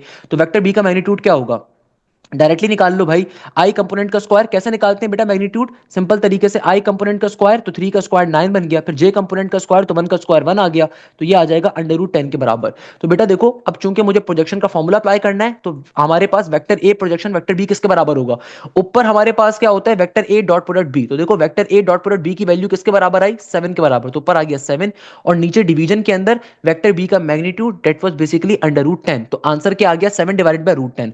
अगेन हमेशा याद रखिएगा डिवीजन के अंदर नॉर्मली आपके अगर कभी भी डिनोमिनेटर के अंदर अंडर रूट की वैल्यू आ रही हो काबिल कबूल नहीं होती, तो उसको सिंप्लीफाई कैसे करेंगे, आप स्क्वायर रूट को रिमूव करोगे रैशनलाइज करवा के, तो ऊपर भी रूट 10 से मल्टीप्लाई नीचे भी रूट 10 से मल्टीप्लाई, तो ये ऊपर आ जाएगा सिंपल 7 अंडर रूट 10, और नीचे रूट 10 जब रूट 10 से मल्टीप्लाई होगा तो रूट खत्म हो जाएगा 10 एक दफा लिखा जाएगा, तो ये इसका फाइनल आंसर आ गया। क्वेश्चन क्या हो गया, सॉल्व हो गया। नेक्स्ट क्वेश्चन में एग्जामिनर कह रहा था कि भाई ए क्रॉस प्रोडक्ट बी इसका मैग्नीट्यूड बताओ, ए क्रॉस प्रोडक्ट बी का मैग्नीट्यूड बताओ, अगर वेक्टर ए क्या आ रहा है 2i प्लस 3j आ रहा है और वेक्टर बी i प्लस जे आ रहा है, तो अब की बारी में देखो क्या करना है, आपने क्रॉस प्रोडक्ट लेना है। बेटा देखो क्रॉस प्रोडक्ट कैसे लेंगे, आपके पास सिंपल दो कंपोनेंट्स का वेक्टर आ रहा है यार, दो कंपोनेंट्स का वेक्टर है, बहुत बेसिक वेक्टर आ रहा है, तो आपने सबसे पहले किस तरीके से देखो हमेशा क्रॉस प्रोडक्ट कैसे निकालते हैं, अगर कभी भी दुनिया में कैसे करोगे, सिंपल तरीके से दो वेक्टर्स का क्रॉस प्रोडक्ट कैसे निकालते हैं, सबसे पहले ऊपर कंपोनेंट्स लिखते हो तो i j और k, सही है, पहले वाले वेक्टर्स की देखो वैल्यूज क्या है 2i है और 3j है और k कंपोनेंट नहीं गिवन तो वहां पे जीरो आ गया। दूसरे वाले वेक्टर में देखो i कंपोनेंट क्या है 1 के बराबर, j कंपोनेंट भी 1 के बराबर, क्योंकि i प्लस j आ रहा है ना, तो i भी 1 है j भी 1 है और k कंपोनेंट इसके पास भी मौजूद नहीं है, जीरो आ गया। इसको आप सिंप्लीफाई कर लीजिए आप जल्दी से, कैसे, सिंपल 3/3 का हम डिटर्मिनेंट लेंगे, 3/3 का डिटर्मिनेंट i कंपोनेंट को लोगे, i जिस कॉलम जिस रॉ में आ रहा है सबको इग्नोर, बाकी के चार नंबर 3 1 0 0, फिर second value of first raw की सेकंड एलिमेंट को लोगे, ये नेगेटिव के साइन पे आएगा, जिस कॉलम जिस रॉ में आ रहा है सबको इग्नोर, बाकी के चार नंबर 2 1 0 0, फिर नेक्स्ट वैल्यू आप लोगे प्लस के साइन के साथ, तो प्लस का के आ गया, और ये जिस कॉलम जिस रॉ में आ रहा है सबको इग्नोर, बाकी के चार नंबर 2 3 1 और 1 आ गया। अब आपने इसको सिंप्लीफाई करवाना है, आई का आई एज इट इज 3 0 0 हो गया, माइनस का 0 1 0 हो गया, फिर माइनस का जे, ये क्या हो जाएगा, ये हो जाएगा 2 0 0, माइनस का 0 1 इज 0, फिर प्लस का क्रिटिस आ गया, और देखो यहाँ पे 2 1 2 हो जाएगा, माइनस का साइन और 3 1 क्या हो जाएगा 3 हो जाएगा, तो भाई ये तो पूरी टर्म कैंसिल आउट हो गई, ये वाली टर्म भी कैंसिल आउट हो गई, और यहाँ पे 2 माइनस का 3 नेगेटिव का 1 बनेगा। तो मैं क्या कह सकता हूँ, मेरे पास ए क्रॉस प्रोडक्ट बी की वैल्यू क्या है, जरा गौर से देखो, ए क्रॉस प्रोडक्ट बी की वैल्यू क्या आई 0i माइनस का 0j, और आगे दो में से तीन निकालूंगा नेगेटिव का 1k, यानी कि सिंपल तरीके से मेरे पास ए क्रॉस प्रोडक्ट बी की वैल्यू इसके बराबर आ गई, क्लियर है। अब देखो अगर मुझे इसका मैग्नीट्यूड निकालना है, हमें एग्जामिनर ने क्या कहा था, ए क्रॉस प्रोडक्ट बी का मैग्नीट्यूड बताओ भाई, तो मैग्नीट्यूड कैसे निकालेंगे, जो भी आपके पास ए क्रॉस प्रोडक्ट बी का आंसर आया उसका मैग्नीट्यूड ले लो, तो आई कंपोनेंट का स्क्वायर प्लस का साइन, फिर जे कंपोनेंट का स्क्वायर जो कि 0 है, फिर के कंपोनेंट का स्क्वायर जो कि नेगेटिव का 1 है, तो भाई नेगेटिव 1 का स्क्वायर क्या होगा, ये होगा पॉजिटिव 1 के बराबर, और रूट 1 बराबर होता है किसके 1 के, तो यानी कि मैं क्या कह सकता हूं कि मेरे पास ए क्रॉस प्रोडक्ट बी इसके मैग्नीट्यूड की वैल्यू किसके बराबर आ गई 1 के बराबर आ गई। क्वेश्चन हमारा सॉल्व हो गया। अरे भाई क्या मुश्किल बात है, मुझे बताओ इसमें क्या मुश्किल चीज है। भाई देखो ये चीज मुश्किल उसके लिए जिसने तरीके से तैयारी नहीं करी, जिसने ऑलराउंडर से पढ़ा हुआ है ना उसके लिए ऑब्वियसली पेपर मुश्किल है, जिसने तरीके से काम करा हुआ है उसके लिए कोई चीज मुश्किल नहीं है। नेक्स्ट क्वेश्चन में एग्जामिनर कहता है the slope of the line 3x plus 2y plus का 5 इक्वल टू 0। अब देखो किसी भी लीनियर इक्वेशन का स्लोप कैसे निकालते हैं, स्लोप निकालने का फॉर्मूला होता है m is equal to negative का a डिवाइडेड बाय b। तो बेटा यहाँ पे देखो a किसके बराबर है 3 के, b किसके बराबर है 2 के, तो अगर मुझे स्लोप निकालना है तो स्लोप निकालने का फॉर्मूला क्या होगा, नेगेटिव का a divided by b, a बराबर है 3 के और b बराबर है किसके 2 के, तो स्लोप की वैल्यू क्या आ जाएगी नेगेटिव का 3 डिवाइडेड बाय 2 के बराबर। क्वेश्चन मेरा फाइनली सॉल्व हो गया। क्या मुश्किल चीज है इसके अंदर भाई, बताओ भाई, आपको फॉर्मूला पढ़ाया हुआ है। नेक्स्ट क्वेश्चन में एग्जामिनर कहता है the fourth term of a geometric series if A1 is equal to 2 and R is equal to 4, चौथी टर्म आपको बतानी है किसमें, ज्योमेट्रिक सीरीज के अंदर। तो यानी कि चौथी टर्म का मतलब क्या है, n की वैल्यू 4 है। चौथी टर्म का मतलब क्या है कि n की वैल्यू किसके बराबर है, 4 के। और ज्योमेट्रिक सीरीज में देखो दो फॉर्मुलाज होते हैं, इफ यू रिमेंबर, तो हमारे पास ज्योमेट्रिक सीरीज के अंदर दुनिया में दो फॉर्मुलाज होते हैं। एक होता है r अगर ग्रेटर देन 1 हो उसके लिए, और एक फॉर्मूला होता है अगर r की वैल्यू 1 से क्या हो, छोटी। तो यहां पे चूंकि एग्जामिनर ने आपको r की वैल्यू 4 के बराबर दी हुई है, तो मेरा सिंपल तरीके से फॉर्मूला क्या बन जाएगा, अरे भाई मेरा फॉर्मूला क्या बन जाएगा, S N is equal to A का ए, और यहां पे आ जाएगा आर की पावर एन माइनस का 1, नीचे डिवीजन के अंदर सिंपल तरीके से आर माइनस का 1। तो इसको सिंप्लीफाई करवा दो, तो बेटा ए किसके बराबर है, ए बराबर है 2 के। आर की जगह पे क्या आ जाएगा 4, आर की जगह पे 4 आ गया। पावर में एन क्या है, एन बराबर है किसके, 4 के, माइनस का 1। और नीचे डिवीजन में आर माइनस का 1, तो आर बराबर था 4 के, 4 माइनस का 1। इसको आप फर्दर सिंप्लीफाई कैसे करवाओगे, अगेन बहुत बेसिक सा कॉन्सेप्ट है बेटा, कैसे सिंप्लीफाई करवाओगे इसको। अरे भाई देखो 2 का 2 एज इट इज आ गया, 2 का 2 क्या आ गया, एज इट इज आ गया। सही है ना, 2 का 2 एज इट इज आ गया। 4 की पावर 4 क्या होता है, बहुत सारे बच्चे इसमें कंफ्यूज हो जाएंगे, सर ये कैसे बताएंगे 4 की पावर 4। अरे भाई देखो 4 क्या होता है, 4 होता है 2 का स्क्वायर, पहले से ऊपर 4 मौजूद था, तो यानी कि बन गया 4 टू जार 8, तो यानी कि 2 की पावर 8, 2 की पावर 8 क्या होता है, 256 के बराबर। सही है, माइनस का 1 एज इट इज, और नीचे डिवीजन में 4 में से 1 निकालोगे 3 बचेगा। तो अगर मैं इसको फर्दर सिंप्लीफाई करता हूं तो क्या बन गया, 2 का 2, 256 माइनस का 1, तो ये आ जाएगा 255 के बराबर, और नीचे डिवीजन में 3 का 3, तो 3 वन जार 3, अगर मैं चेक कर लेता हूँ, 3 के टेबल में 24 आता है ना, बिल्कुल आता है। 3 के टेबल में 3 8 जार इज 24, सही है। और एक कैरी गया तो 3 5 जार इज 15, तो 85 इंटू 2, तो 85 को अगर मैं डायरेक्टली 2 से मल्टीप्लाई करूं, 5 टू जार 10 का 0 और 1, 8 टू जार 16 और 1 17, यानी कि ये आ गया 170 के बराबर। तो यानी कि मेरे पास चार टर्म्स तक का सम किसके बराबर है, 170 के बराबर। बात समझ में आई हमने क्या काम करा, दोबारा समझ लो बेटा, कोई मसले की बात नहीं है। भाई देखो सिंपल, ए का ए रखा, आर की पावर एन, यार मेरा रूपसे के अंदर है, तो भाई मैं इसलिए आपको थोड़ा सा तेजी से सॉल्व करवा रहा हूँ, प्लीज मी, सिंपल क्वेश्चन है, परेशान होने की जरूरत नहीं है। तो आर क्या है, 4, 4 की पावर में एन माइनस का 1, तो 2 का 2 एज इट इज। आर किसके बराबर था बेटा, आर बराबर था 4 के, तो 256 आ गया। तो 4 की पावर 4 क्या होता है, 256 के बराबर, माइनस का 1, तो 255 बन जाएगा। नीचे डिवीजन में 4 माइनस का 1 3 आ गया, 3 के टेबल में 255 कहाँ पर आएगा, 3 8 दैट इज 24, एक कैरी गया, 3 5 दैट इज 15, तो 85 मल्टीप्लाई बाय 2 किसके बराबर आ जाएगा, सिंपल 170 के बराबर। 85 को 2 से मल्टीप्लाई करोगे क्या आ जाएगा, 170। क्वेश्चन हमारा सॉल्व हो गया। अच्छा, S 2,5,7 find the fifth term. तो भाई यहाँ पे जगह कम है, इसको जरा कोने पे ले जाते हैं, तभी मैंने जगह रखी थी।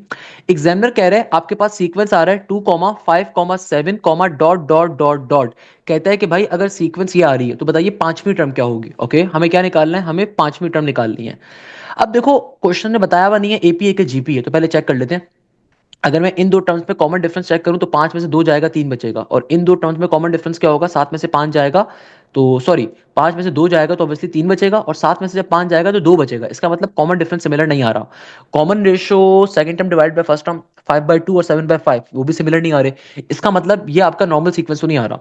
अच्छा, यानी कि ये मेरे पास एक नॉर्मल एपी या जीपी का क्वेश्चन नहीं आ रहा। इंटरेस्टिंग क्वेश्चन है। अब देखो इसको सॉल्व कैसे करें, एग्जामिनर कह रहे हैं पांचवी टर्म की वैल्यू बताओ, अगर सीक्वेंस की पहली वैल्यू 2 है, फिर दूसरी वैल्यू 5 है, तीसरी वैल्यू 7 है। ओके, यानी कि मेरे पास सीक्वेंस की फर्स्ट टर्म क्या आ रही है, 2 के बराबर, सेकंड टर्म आ रही है 5 के बराबर, और थर्ड टर्म आ रही है 7 के बराबर। मुझे क्या बताना है, मुझे बतानी है पांचवी टर्म को। तो कैसे सॉल्व करें, देखो पहली वैल्यू 2 आ रही है, अब 2 के बाद 5 आ रहा है, तो अगर तो मैं नॉर्मल वे में चेक करूं ना, तो 2 के बाद 5 का मतलब क्या है कि 2 में मैं कितना इजाफा कर रहा हूं कि 5 बन रहा है। अगर मैं इसको इस पैटर्न पे चेक करूं, 2 में मैं 3 का इजाफा करता हूं तो 5 बन रहा है, फिर 5 में मैं कितना इजाफा कर रहा हूं कि 7 बन रहा है, मैं प्लस का 2 कर रहा हूं। तो देखो यानी कि यहाँ पे अल्टरनेट पैटर्न चल रहा है, आपको चूंकि सिर्फ 3 ही टर्म्स गिवन है, तो इसका मतलब यहाँ पे अल्टरनेट पैटर्न चल रहा है, प्लस का 3 पहले है फिर प्लस का 2 है। सही है ना, क्योंकि देखो जब पहली भी टर्म होगी, अगर मैं इसको ऐसे भी चेक करूं, लेट सपोज अगर फर्स्ट टर्म 0 के बराबर थी, देन 2 आ रहा है, फिर 5 आ रहा है, फिर 7 आ रहा है। अगर मैं इसको ऐसे भी चेक करूं तो लेट सपोज, तो फिर देखो ना, प्लस का 2 था पहले, फिर प्लस का 3 था, फिर देखो आगे क्या हो गया, अगेन प्लस का 2 हो गया। तो ये चीज इसको वेरीफाई कर रही है कि लेट सपोज अगर इनिशियली 0 था तो 0 के बाद 2 का इजाफा करा तो 2 मिला, फिर 3 का इजाफा करा 5 मिला, फिर 2 का इजाफा करा 7 मिला, यानी कि अल्टरनेट पैटर्न चल रहा है 3 और 2 का। तो नेक्स्ट टर्म क्या होगी, नेक्स्ट टर्म होगी, अब जाहिर सी बात है प्लस का 3 करूंगा तो 7 प्लस का 3 ये आ जाएगा 10 के बराबर, फिर 2 का इजाफा करूंगा तो मेरे पास क्या आ जाएगा, प्लस का 2 करने पे 12 बनना चाहिए। तो यानी कि मेरी पांचवी टर्म किसके बराबर होगी, 12 के बराबर। तो यानी कि पांचवी टर्म किसके बराबर होगी, 12 के। देखो कैसे चेक किया, दोबारा समझो। बहुत दफा पेपर के अंदर जो सीक्वेंसेस आती हैं वो डायरेक्टली एपी या जीपी की नहीं होती, बच्चे बेचारे हिम्मत हार जाते हैं। भाई हिम्मत नहीं हारनी, वो फिर आईक्यू की सीरीज का क्वेश्चन होता है। कैसे सॉल्व किया, देखो पहले 2 था, उसके बाद 5 आ रहा है, तो 2 से लेके 5 में कितना डिफरेंस है? 3 का। यानी कि 2 में 3 का इजाफा किया तो 5 बना ना, फिर 5 में कितना इजाफा करा है? 7 बना, 2 का इजाफा करा, तो यानी कि 3 और 2 का अल्टरनेट पैटर्न चल रहा है। तो अगर इसको आप वेरीफाई भी करना चाहो तो कैसे कर सकते हो कि लेट सपोज मैं कहता हूं इनिशियली टर्म 0 थी 0 के बराबर, यानी कि 0 टर्म जो थी वो 0 के बराबर थी, तो उसमें मैंने जब 2 का इजाफा किया तो 2 बना, 3 का इजाफा करा 5 बना, फिर 2 का इजाफा किया 7 बना, तो अगली वैल्यू क्या होगी? 3 की होगी, फिर अगली वैल्यू 2 की होगी। तो मुझे चूंकि 5वीं टर्म निकालनी है, तो 5वीं टर्म किसके बराबर है? 12 के बराबर है। इस तरीके से क्वेश्चन क्या हो गया? सॉल्व हो गया। नेक्स्ट क्वेश्चन में एग्जामिनर कहता है sum of ninth value of the series. अब देखो अगेन एपी का क्वेश्चन आ रहा है, एग्जामिनर कह रहा है कि तुम्हारे पास एक सीरीज आ रही है, उसकी नवी वैल्यू बताओ। सीरीज क्या आ रही है? 3,5,7,9 डॉट डॉट डॉट, कह रहा है नवी टर्म की वैल्यू बताओ। अब मेरे प्यारे शागिर्द हो, इसकी लॉजिक को जरा समझो। भाई यहां पे एग्जामिनर कह रहा है नवी टर्म की वैल्यू बताओ, तो नवी टर्म किसके बराबर होगी? पहले तो देखो यहाँ पे कॉमन डिफरेंस क्या है? 5 में से 3 निकालोगे 2 बचेगा, 7 में से 5 निकालोगे 2 बचेगा, 9 में से 7 निकालोगे 2 बचेगा, यानी कि कॉमन डिफरेंस सिमिलर आ रहा है। यानी कि इसका मतलब क्या है? ये एपी की सीक्वेंस आ रहा है, ये वाला जो सीक्वेंस आ रहा है एपी का आ रहा है, क्योंकि देखो 3,5,7,9 के अंदर 5 से लेके 3 के अंदर कॉमन डिफरेंस क्या आ रहा है? कॉमन डिफरेंस 2 का आ रहा है। सिमिलरली 7 में से 5 में कॉमन डिफरेंस भी 2 का है, और 9 में से 7 में कॉमन डिफरेंस भी 2 का है, इसका मतलब अर्थमेटिक सीक्वेंस आ रहा है। तो आपको चूंकि सम निकालना है, तो सम की सीरीज का फॉर्मुला अप्लाई करेंगे। हमें कौन सा सम निकालना है? नवी वैल्यू का, यानी कि n की वैल्यू बराबर है किसके? 9 के। ओके, ए किसके बराबर है? देखो मेरे पास यहाँ पे ए किसके बराबर है? ए बराबर है 3 के। ए किसके बराबर है? ए बराबर है 3 के। ए किसके बराबर है? ए बराबर है 3 के। कॉमन डिफरेंस 2 का है, तो सॉल्व कर लो भाई। सम निकालने का फॉर्मूला क्या होता है? S N is equal to N divided by two, और देन ब्रैकेट के अंदर क्या होता है? 2a प्लस का n माइनस का 1 इंटू डी के बराबर। तो इस फॉर्मूले का इस्तेमाल करना है। n की वैल्यू क्या है? n देखो बराबर है 9 के, तो ये आ गया 9 डिवाइडेड बाई 2, फिर 2 इंटू ए यानी कि फर्स्ट टर्म बराबर है 3 के, प्लस का n माइनस का 1, तो n बराबर है 9 के, 9 माइनस का 1 8 बन गया। और कॉमन डिफरेंस क्या आया है? कॉमन डिफरेंस 2 का आया है। सिंप्लीफाई करवा दो इसको, तो ये बन गया 9 डिवाइडेड बाई 2। 3 टू जार क्या हो जाएगा? 6, और 8 टू जार 16, तो 16 में अगर मैं 6 का इजाफा करूंगा, तो हमें पता है कि भाई अगर आप सिंपल तरीके से 16 के अंदर क्या करते हो? 6 का इजाफा, तो क्या बन जाएगा? 9 का 9 एज इट इज, डिवीजन में 2 कर 2, 16 प्लस का 6 22 बन जाएगा। और 2 वन जार 2 होता है, 2 11 जार 22, तो 11 9 जार 99, यानी कि भैया आपके पास नवी टर्म की वैल्यू किसके बराबर होगी? 99 के। यानी कि नवी टर्म की वैल्यू किसके बराबर होगी? सिंपल तरीके से 99 के। क्वेश्चन हमारा फाइनली सॉल्व हो गया। क्या मुश्किल बात है इसमें भाई? देखो फर्स्ट टर्म गिवन है, आपको कॉमन डिफरेंस पता है, और सिंपल तरीके से आपके पास सिंपल तरीके से क्या चीज अवेलेबल थी? हमारे पास सिंपल तरीके से हमें टोटल नंबर ऑफ टर्म्स ही पता थी, यानी कि नवी टर्म की अगर वैल्यू निकालनी है, तो यानी कि n की वैल्यू क्या होगी? 9 के बराबर। सिंपल आपने अर्थमेटिक सम का फॉर्मुला अप्लाई करना है, क्वेश्चन सॉल्व हो गया। तो ये क्वेश्चन भी आज पेपर में आया। अच्छा, नेक्स्ट क्वेश्चन में एग्जामिनर क्या कहता है? नेक्स्ट क्वेश्चन में देखो एग्जामिनर कह रहा है अगर तुम्हारा फंक्शन आ रहा है एफ एक्स स्क्वायर माइनस का 4x प्लस का 9, तो बताइए फंक्शन 1 पे क्या होगा? अब देखो, अब ये जो दो क्वेश्चंस आ रहे हैं ना, इसके अंदर एग्जामिनर क्या कह रहे हैं? फंक्शंस के क्वेश्चन गिवन थे। अब हो सकता है इस क्वेश्चन में इनवर्स का कॉन्सेप्ट हो, I am not denying that particular fact. हो सकता है बच्चे ने यहाँ पे इनवर्स ना लगाया हो, मगर यहाँ पे क्वेश्चन बच्चे ने बड़ा सिंपल लिखा हुआ है कि सर फंक्शन गिवन था एफ एक्स स्क्वायर माइनस का 4x प्लस का 9, तो हमें f इंटू 1 निकालना था। f इंटू 1 का मतलब क्या है कि जहां जहां आपका x का इनपुट आ रहा है वहां पे जरा 1 डाल दो, तो क्या बन जाएगा? 5 का 5, x का स्क्वायर यानी कि 1 का स्क्वायर 1 हो जाएगा, माइनस का 4x, x की जगह पे 1 आ गया, प्लस का 9।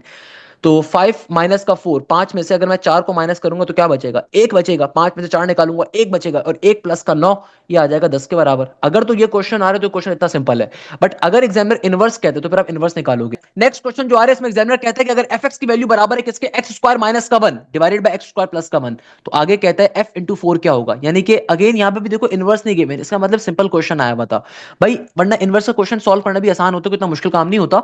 सही है ना? तो अगर आपके पास सिंपल क्वेश्चन आ रहा है तो इसका मतलब क्या है कि एग्जामिनर कह रहे हैं एफ इंटू 4 बताओ, यानी कि अपने इनपुट में 4 डाल के चेक करो। तो भाई सिंपल तरीके से क्या करोगे? जहां जहां एक्स आ रहा है वहां पे जरा 4 डाल दो। भाई मैंने आपको इससे बहुत अच्छे लेवल की तैयारी करवाई हुई है, आपके लिए क्वेश्चन बहुत सिंपल होने चाहिए। तो सिंपल तरीके से जहां जहां एक्स आ रहा है 4 डाल दिया मैंने, तो ये बन गया 4 का स्क्वायर प्लस का 1। 4 का स्क्वायर होता है 16, 16 में से 1 निकाला, फिर 4 का स्क्वायर होता है 16, 16 प्लस का 1, तो 16 में से 1 निकालूंगा तो क्या बचेगा? 15, 16 में 1 का इजाफा करूंगा बनेगा 17, तो ये मेरा आंसर आ जाएगा। अगर तो ये सिंपल क्वेश्चन आ रहा है, देखो ये क्वेश्चन बच्चों ने शेयर किए, मैं अपने पास से क्वेश्चन नहीं करवा रहा ना, मैं आपको अपने पास से क्वेश्चन बता रहा हूं। ये आज 17 मार्च के, देखो नेक्स्ट पेपर के वही बच्चे ने लिखा हुआ है, ये आज 17 मार्च के ऑथेंटिक क्वेश्चन है। राउंड 1 आपके पास जो शिफ्ट 1 थी, शिफ्ट 2 थी, शिफ्ट 3 थी, तो भाई ये वो क्वेश्चंस हैं जो कि आपके पास आज पेपर में आए थे। तो बताने का मकसद क्या है कि भाई ये क्वेश्चन सिंपल आया हुआ है कि आपको फंक्शन गिवन है, एग्जामिनर कह रहा है इनपुट डालो 4 का, तो जहां जहां x आ रहा है 4 डाल दीजिए। तो 4 का स्क्वायर 16, 16 में से 1 निकाला 15, 16 में 1 का इजाफा करा, ऊपर आ रहा था x स्क्वायर माइनस का 1, तो 16 माइनस का 1 ये बन गया 15, नीचे आ रहा था x स्क्वायर प्लस का 1, तो 4 का स्क्वायर 16, 16 प्लस का 1 17, ये आपका आंसर आ जाएगा सिंपल तरीके से। इनवर्स का क्वेश्चन यहां पे मुझे लग रहा है हो सकता हो, बट अगर इनवर्स का क्वेश्चन होता तो बच्चा यहां पे f इनवर्स लिखता, बट अगर नहीं लिखा हुआ इसका मतलब सिंपल क्वेश्चन था, आपने सिंपल सॉल्व करना था। अच्छा भाई, अब देखो नेक्स्ट क्वेश्चन, ये एक और बच्चे का पेपर है। अब देखो इसके एमसीक्यूज चेंज आ रहे हैं, डिफरेंट आ रहे हैं, क्यों? क्योंकि बेटा ये हमारे पास एक और शिफ्ट का पेपर होगा, या फिर हो सकता है कि भाई इस बच्चे के एमसीक्यूज डिफरेंट है, क्योंकि देखो ई कैट का जो पेपर है ये सॉफ्टवेयर के ऊपर होता है। मैं हमेशा बच्चों को एक बात समझाता हूं कि देखो भाई सॉफ्टवेयर के ऊपर हर बच्चे के एमसीक्यूज दूसरे से डिफरेंट होते हैं। तो भाई ये जो पहला वाले बच्चे का पेपर था ये डिफरेंट बच्चे का पेपर था, अब ये एक और बच्चे का पेपर आ रहा है, और इस माशाल्लाह से बच्चे ने सारी चीजें लिख के दी हैं। अब देखो एग्जामिनर कह रहा है पहले क्वेश्चन में, if a teacher have 30 balls in a bag, 10 yellow balls, 8 black and 10 green. अब देखो ये बिल्कुल उस तरह का क्वेश्चन आ रहा है, मगर यहाँ पे वर्डिंग चेंज है। If a teacher has 30 balls in a bag, 10 yellow, 8 black and 10 green, then what should be the probability of drawing 2 black balls? यानी कि 2 ब्लैक बॉल्स ड्रॉ करनी, यानी कि मल्टीप्लीकेशन लॉ प्रोबेबिलिटी का कॉन्सेप्ट है। अब देखो कैसे सॉल्व करोगे, आपके पास टोटल येलो बॉल्स कितनी है 10, ब्लैक बॉल कितनी है 8, और ग्रीन बॉल्स कितनी है 10। अबे 30 तो बन ही नहीं रहा, ये क्वेश्चन में बच्चे ने भंडा मारा हुआ है, कोई मसले की बात नहीं, मैं सही कर देते हैं इसको। तो भाई ग्रीन बॉल्स लेट सपोज होंगी 12 के बराबर, सही है ना? अगर 8 ब्लैक हैं और 10 येलो हैं तो 8 और 10 18, 18 में 12 होंगे तो जाहिर सी बात है 30 बनेगा ना, टोटल बॉल्स फिर 30 उस सूरत में बनेंगी, सही है। अब देखो अगर मुझे 2 ब्लैक बॉल्स निकालनी है, तो यानी कि भैया ये ब्लैक बॉल 1 की प्रोबेबिलिटी होगी और ये वाली ब्लैक बॉल 2 की प्रोबेबिलिटी होगी। तो देखो जब मैं पहली ब्लैक बॉल निकालने के लिए जाऊंगा, अब जरा गौर से बात समझिएगा, चूंकि क्वेश्चन में लिखा हुआ नहीं है रिपीटिशन अलाउड है कि नॉट अलाउड, इसीलिए इसका मतलब क्या है कि रिपीटिशन अलाउड नहीं है। अगर कभी भी क्वेश्चन में मेंशन ना हो कि आपने एक ब्लैक बॉल जब निकाल ली तो उसको वापस आपने प्लेस नहीं करा, इसका मतलब रिपीटिशन क्या है, नॉट अलाउड है। तो अब देखो जब मैं पहली ब्लैक बॉल निकालूंगा तो टोटल ब्लैक बॉल्स कितनी थी 8, और टोटल नंबर ऑफ बॉल्स अभी कितनी थी 30, तो मेरे पास पहली ब्लैक बॉल निकालने की प्रोबेबिलिटी तो 8/30 आ गई। मगर जब मैं दूसरी ब्लैक बॉल निकालने के लिए जाऊंगा तो जाहिर सी बात है क्वेश्चन में चूंकि रिपीटिशन अलाउड नहीं है, तो इसका मतलब यह होगा कि अब आपकी एक बॉल कम हो चुकी है। अब पहले अगर 8 ब्लैक बॉल्स थी तो अब चूंकि एक ब्लैक बॉल आप निकाल चुके हो तो अब टोटल ब्लैक बॉल्स कितनी है 7। सिमिलरली पहले अगर टोटल नंबर ऑफ बॉल 30 थी, तो चूंकि एक बॉल में निकाल चुका हूं तो अब कितनी होंगी, अब 29 के बराबर होंगी। तो ये इस क्वेश्चन का आंसर होगा। सिंप्लीफाई करवा दोगे इस क्वेश्चन का क्या आ जाएगा, आंसर आ जाएगा। That's the logic here. तो भाई यहां पे आपके पास चूंकि 2 बॉल्स निकालनी तो मल्टीप्लिकेशन लॉ प्रोबेबिलिटी का कॉन्सेप्ट है, तो आपने सिंपल तरीके से मल्टीप्लिकेशन लॉ प्रोबेबिलिटी को इस्तेमाल करा कि एक इवेंट दूसरे पे डिपेंडेंट आ रहा है। अगर लेट्स सपोज यहां पे एग्जामिनर कहता है ना कि आपके पास रिपीटिशन अलाउड है, तो उस सूरत में आपकी प्रोबेबिलिटी क्या होती, ये होती 8/30 इंटू 8/30 के बराबर, क्योंकि आपने पहली बॉल जब ब्लैक निकाल ली तो उसके बाद वो आपने वापस ऐड कर दी, तो अगेन आपकी जो टोटल तादाद थी वो डिस्टर्ब नहीं हो रही, तो यानी कि एक इवेंट दूसरे पे डिपेंडेंट नहीं होगा, तो सूरत में आंसर ये होता। सही है ना बेटा? नेक्स्ट क्वेश्चन में एग्जामिनर कह रहा है अगर तुम्हारे पास एक मैट्रिक्स आ रहा है 5 2 1 3 is a matrix A, then what should be A plus 4t और आगे ऊपर। अच्छा, अब देखो यहां पे एग्जामिनर कह रहा है कि आपके पास एक मैट्रिक्स आ रहा है, मैट्रिक्स क्या आ रहा है, यहां पे आ रहा है 5, यहां पे आ रहा है 2, यहां पे आ रहा है 1, यहां पे आ रहा है 3। कहता है ये तुम्हारा ओरिजिनल मैट्रिक्स ए आ रहा है। तो एग्जामिनर कह रहा है कि भाई सबसे पहले तुम इस मैट्रिक्स ए को ऐड करवाओ किसके साथ, 4 टाइम्स ऑफ ए के साथ। 4 टाइम्स ऑफ ए के साथ का मतलब क्या है, जो मैट्रिक्स ए आ रहा है उसको 4 से मल्टीप्लाई करो, फिर उसका ट्रांसपोज भी लो। तो चलो मैं पहले एक काम करता हूं, 4 टाइम्स ऑफ ए का ट्रांसपोज भी लेना है, यानी कि 4 टाइम्स ऑफ ए उसका फिर ट्रांसपोज भी लेना है। तो भाई जो भी मैट्रिक्स ए आ रहा है उसको 4 से मल्टीप्लाई करो, तो ये बन जाएगा 5 4 20, फिर ये बन जाएगा 4 2 8, ये बन जाएगा 4 1 4, फिर ये बन जाएगा 4 3 12। तो पहले आपने 4 टाइम्स ऑफ ए का मतलब क्या है, मैट्रिक्स ए को 4 से मल्टीप्लाई किया, उसके बाद ऊपर ट्रांसपोज भी लेना है। तो ट्रांसपोज लेंगे तो क्या बनेगा, ये बन जाएगा सिंपल तरीके से, ये बन जाएगा सिंपल तरीके से मेरे पास। ट्रांसपोज कैसे लेते हैं, रॉस को कॉलम में कन्वर्ट, कॉलम्स को रॉस में कन्वर्ट। तो यहाँ पे आ गया 28, यहाँ पे आ गया 4 और यहाँ पे आ गया 12, तो हमने इसका ट्रांसपोज ले लिया। देखो ये क्या काम करा, दोबारा समझो। आपसे एग्जामिनर क्या कह रहा है, ए प्लस 4a और पावर में टी, तो टी का मतलब है ट्रांसपोज, बच्चे ने लिख के भी दिया हुआ है। तो 4 टाइम्स ऑफ ए यानी कि 5 4 20, 4 2 8, 4 1 4, 4 3 12। पहले आपने 4 को मल्टीप्लाई करा, फिर इसका ट्रांसपोज ले लिया। अब इन दोनों को एडअप करवा दो, यानी कि इस मैट्रिक्स को इसके साथ एडअप करवा दो, तो ये 5 है, ये 2 है, ये 1 है, ये 3 है। तो बेटा देखो क्या बन गया, 20 प्लस का 5 ये 25 आ गया, 4 प्लस का 2 सिंपल तरीके से 6 आ गया, 8 प्लस का 1 9 आ गया, 12 प्लस का 3 15 आ गया। तो ये आपका इस क्वेश्चन का फाइनल आंसर था। नेक्स्ट क्वेश्चन में एग्जामिनर कह रहा है कि अगर तुम्हारे पास अगर आपके पास एक पर्टिकुलर क्वाड्रेटिक इक्वेशन आ रही है 4x² माइनस का 7x प्लस का 8, तो बताइए x की वैल्यू क्या होगी। यानी कि देखो आपको क्वाड्रेटिक इक्वेशन गिवन है, और क्वाड्रेटिक इक्वेशन क्या है, ये आ रही है 4x² माइनस का 7x प्लस का 8 इक्वल टू 0। तो एग्जामिनर कह रहा है कि आप इसकी x की वैल्यू बताओ। तो क्वाड्रेटिक इक्वेशन है ना, तो भी क्वाड्रेटिक इक्वेशन को सॉल्व कैसे करते हैं, फर्स्ट टर्म को लास्ट टर्म से मल्टीप्लाई करवाओ जरा जल्दी से। तो 4 8 क्या हो जाएगा 32, यानी कि आपका आंसर है 32 का। अब इसके फैक्टर्स बनाने हैं, तो यहाँ पे क्या करोगे, इसको ब्रेक करवाओगे। तो 32 को ब्रेक कैसे करवाएंगे, 32 को मैंने अंदर रखा, तो 32 को मैंने अंदर रखा, तो 2 के टेबल में 32 कहाँ पर आता है, 2 1 2 इंटू 6 12, ओके। और फिर 2 8 16, और फिर 2 4 8, और फिर 2 2 4, और फिर 2 1 2। तो यानी कि ये आ गया 2 2 4, ये आ गया 2 2 4, और ये आ गया 2। नहीं है मेरे फैक्टर्स बनने 4 4 और 2, 4 2 8 8 में अगर मैं कहता हूँ 4 2 8 8 और 4, तो 8 4 32 होता है। 8 में से अगर मैं 4 को माइनस करूंगा तो बीच की वैल्यू तो नहीं बनेगी। इसका मतलब इस क्वेश्चन में कोई भंडा मारा हुआ है बच्चे ने, या तो फिर आप इसको उसके ऊपर ब्रेक करोगे क्वाड्रेटिक फॉर्मूले के ऊपर। तो क्वाड्रेटिक फॉर्मूले में ब्रेक करोगे तो आयोटा बेस आंसर आएगा, क्योंकि डायरेक्टली मिडिल टर्म ब्रेक हो नहीं रही ना भाई। इस क्वेश्चन में डायरेक्टली मिडिल टर्म ब्रेक हो नहीं रही, तो माइट बी पॉसिबल बच्चे ने क्वेश्चन में गलती करी भी हो लिखने के अंदर, क्योंकि देखो डायरेक्टली मिडिल टर्म ब्रेक नहीं हो रही। हाँ डायरेक्टली मिडल कैसे ब्रेक होगी यार, 8 इंटू 4 32 बन रहा है ना। 8 में से 4 निकालूंगा, बीच की वैल्यू 4 आनी चाहिए थी, या तो बीच में 4 होता, बीच में 7 आ रहा है। और अगर मैं करता हूँ किसी और तरीके से भी सॉल्व नहीं होगा, 16 2 32 होता है, सही है। और 4 8 हो गया, और आपके पास उसमें तो आता नहीं है 3 के टेबल के ऊपर, तो मुश्किल है। 7 के टेबल पे भी नहीं आता, नहीं नहीं हो सकेगा, नहीं हो सकेगा, यानी कि क्वेश्चन में गलती है। अगर क्वेश्चन में गलती नहीं है तो फिर आप क्वाड्रेटिक फॉर्मूला अप्लाई करके सॉल्व करोगे। क्वाड्रेटिक फॉर्मूला कैसे अप्लाई करते हैं, माइनस का बी प्लस माइनस का साइन अंडर रूट का अंडर रूट, और आगे आ जाएगा बी स्क्वायर माइनस का 4ac, और नीचे डिवीजन में 2a का 2a। फिर आप या तो इस मेथड पे सॉल्व करो बैठ के। तो भाई बी किसके बराबर है, बी बराबर है -7 के, सही है। ए किसके बराबर है, ए बराबर है 4 के, सी बराबर है 8 के। इस फॉर्मूले पे सॉल्व कर लो कि आंसर आ जाएगा। अच्छा, नेक्स्ट क्वेश्चन में एग्जामिनर कहता है कि भाई तुम्हारे पास साइन थीटा की वैल्यू आ रही है 5 है, कि अगर साइन थीटा की वैल्यू बराबर है 5/3 के, तो बताइए टेंजेंट थीटा क्या होगा। अब देखो इस क्वेश्चन को कैसे सॉल्व करोगे, एग्जामिनर कह रहा है साइन थीटा की वैल्यू आ रही है 5/3 के बराबर। तो भाई सम पीपल हैव, पीपल बराबर है 5 के, और हैव बराबर है 3 के। वैसे मुझे क्वेश्चन में गलती लग रही है, क्योंकि हाइपोटेन्यूज हमेशा बड़ा होना चाहिए, मगर चलो बच्चे ने लिख के दिया, सॉल्व कर लेते हैं। पाइथागोरस थ्योरम अप्लाई करो, क्या बन जाएगा, H square is equal to P square plus का बी स्क्वायर।